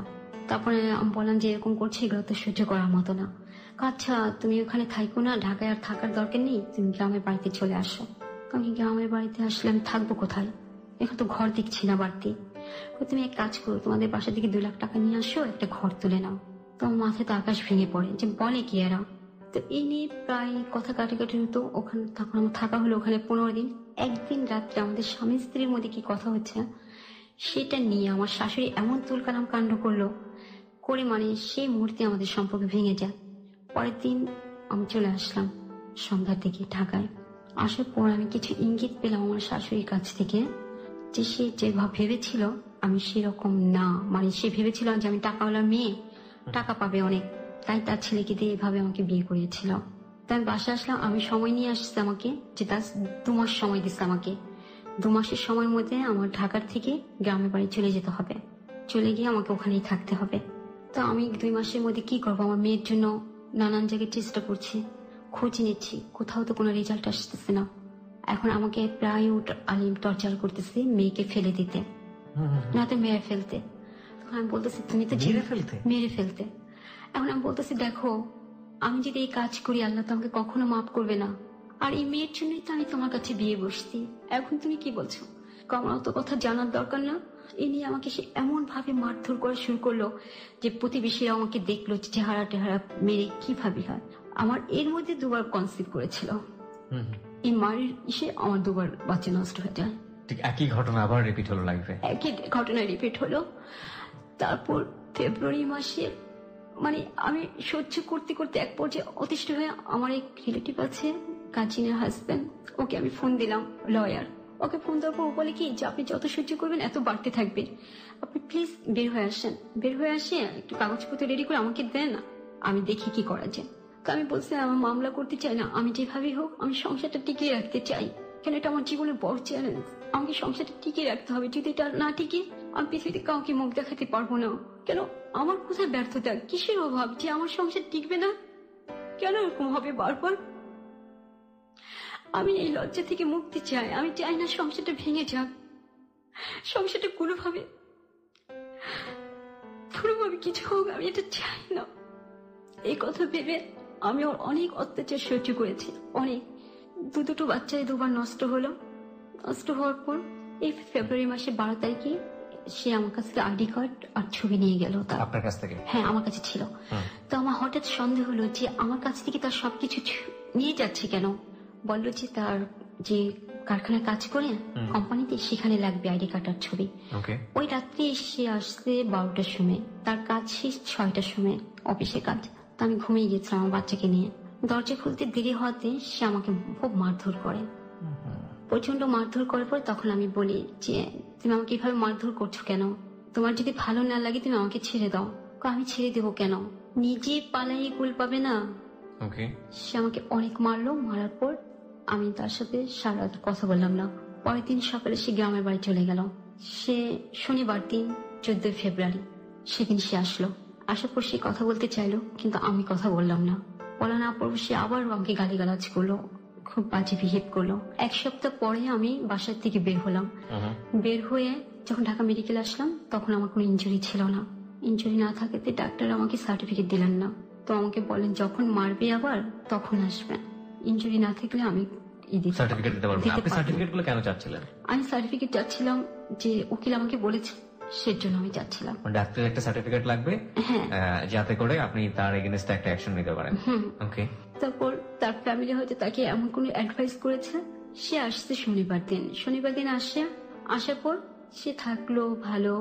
রোববার দিন সকালে সে কাজে যাচ্ছে। কাজে যাওয়ার পর আমি বললাম যে আজকে একটু তাড়াতাড়ি এসো, ঘরে বাজার টাজার কিছু নেই।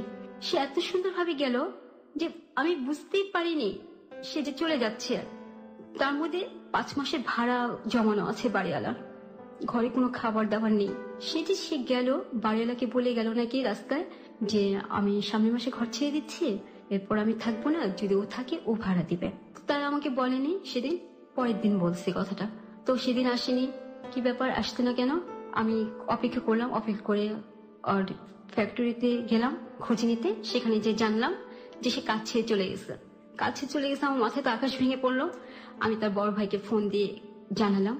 জানার পর সে আমার সাথে উল্টো রাগ ব্যবহার করলো। এভাবে আমি অনেক রিকোয়েস্ট করেছি, তাদের সাথে যোগাযোগ করার চেষ্টা করেছি, কিন্তু ওর সাথে আমাকে যোগাযোগ হতে দেয় না। কতদিন ধরে এই ধরনের ঘটনা চলছে? ফেব্রুয়ারি মাসে 24 তারিখ থেকে এখন পর্যন্ত।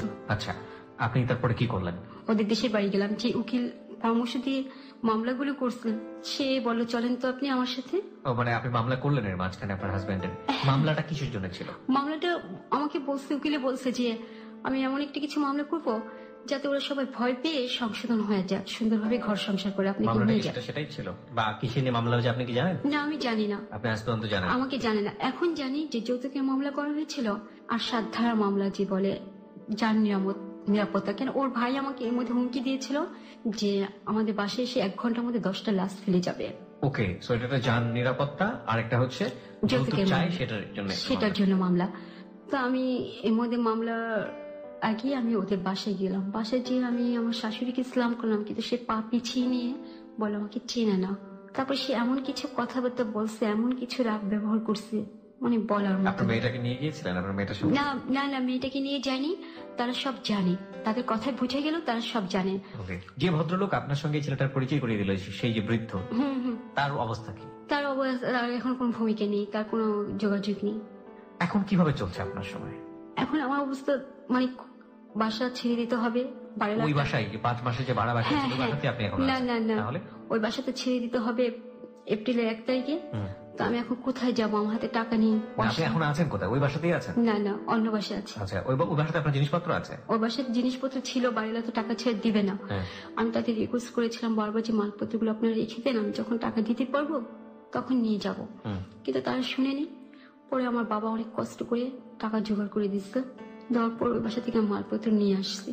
কবে নিয়ে আসছেন সেটা? এপ্রিল মাসে 1 তারিখে। এপ্রিল মাসে 1 তারিখে। তারপর আপনি কোথায় উঠেছেন? আমাকে জায়গা দিবে না, তো আমি কান্নাকাটি করি। জায়গা দিবে না মানে? আমার ভাই বাবা পরিবারের জায়গা দিবে না। তারপর এক পর্যায়ে আমার বাবা খুব করে আমার ভাইকে বুঝায় মালপত্রগুলো নিলাম আমি ফেব্রুয়ারি মাসে 1 তারিখে। কিন্তু নেওয়ার পর থেকে আরো বেশি যন্ত্রণা বেড়ে গেল। ওরা ভাবছিল কি মামলা দিছি, ওরা হয়তো আজকে দিছি কালকে এসে আমাকে নিয়ে যাবে, এরকম অবস্থা হবে। আর এখন দেখতেছে মামলার কোনো সুরা হচ্ছে না, পুরো ওদের উপর হয়ে যাচ্ছে, ডিপেন্ডেন্ট হয়ে যাচ্ছে। এখন ওরা কিভাবে আমাকে আরো ঘর থেকে বের করে দিবে, আর কিভাবে যন্ত্রণা করবে, মানে অশ্লীল। না না, তাহলে অশ্লীল ভাষায় গালিগালাজ করলো, খুব যন্ত্রণা করলো। এই 3টা মাস আমার জীবনে গিয়েছে, মানে আমাকে ঘরে থাকতে দিত না, আমাকে ঘর থেকে বের হয়ে যেতে হতো। বের হয়ে যেতে আমি রাস্তায় ঘুরে ঘুরে আমি ঘর খুঁজতাম।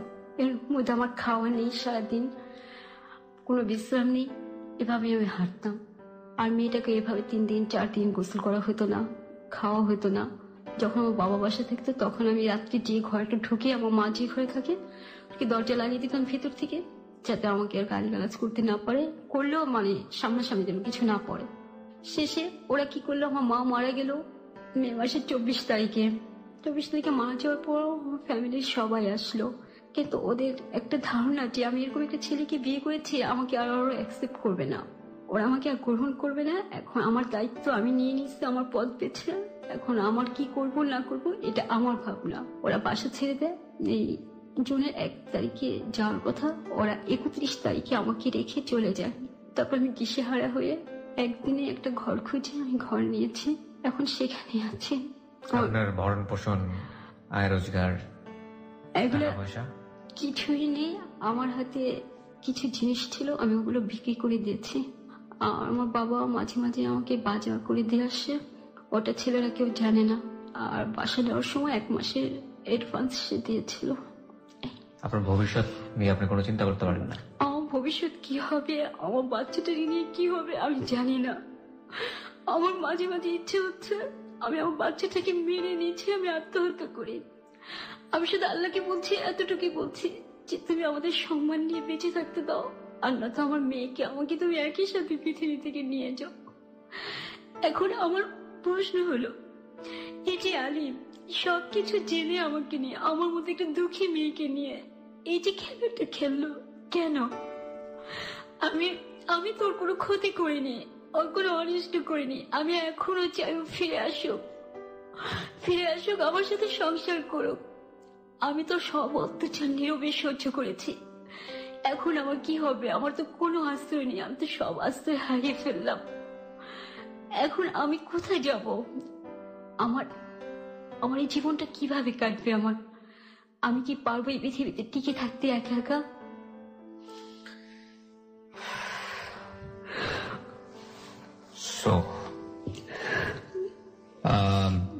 একটা কথা আছে যে বিশাল এক সমুদ্রের মাঝখানে যদি আপনাকে ফেলে দেওয়া হয় বা আমরা যদি পড়ে যাই, তখন যুক্তি কি বলে, লজিক কি বলে, বিজ্ঞান কি বলে, বেঁচে থাকার কোন সম্ভাবনা আছে? যদি আপনার ভাগ্য, যদি আল্লাহ আপনাকে সেভ না করে, নেই। সো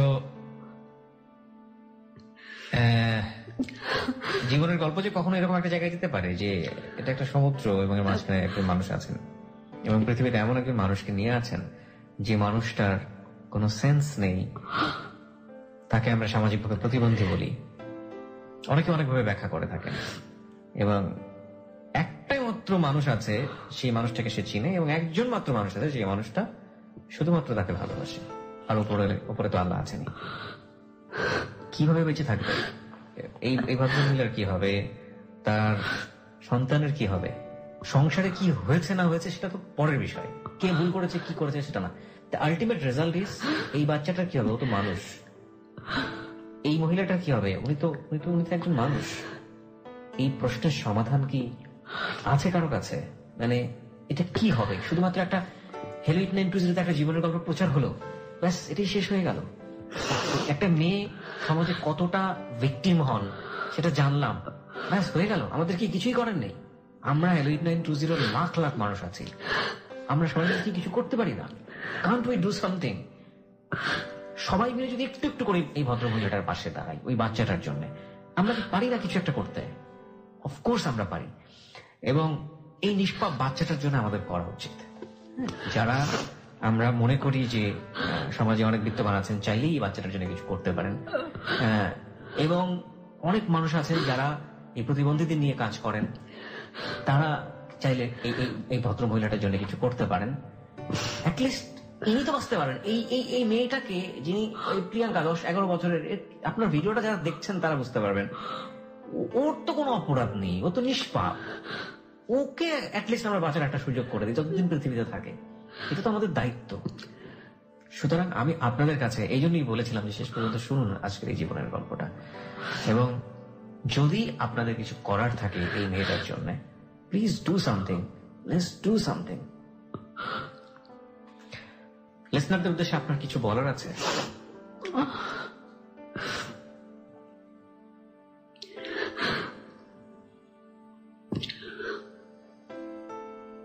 আমি কি বলবো আমি বুঝতে পারছি না, আমার কি বলা উচিত। আমি চাই যদি কেউ সম্ভব হয় কারো দ্বারা, কারো সহযোগিতাতে বাচ্চাটার জন্য একটা নিরাপদ স্থান বের করা, যাতে ওখানে রাখা যায়, কি ও যাতে নিরাপদ থাকে, ভালো থাকে, বা ওর কোনো চিকিৎসার ব্যবস্থা করা যায় না। আমি এই কথাটি বলতে চাই। যদি আমাকে কেউ সহযোগিতা করেন আমি তার কাছে কৃতজ্ঞ হব।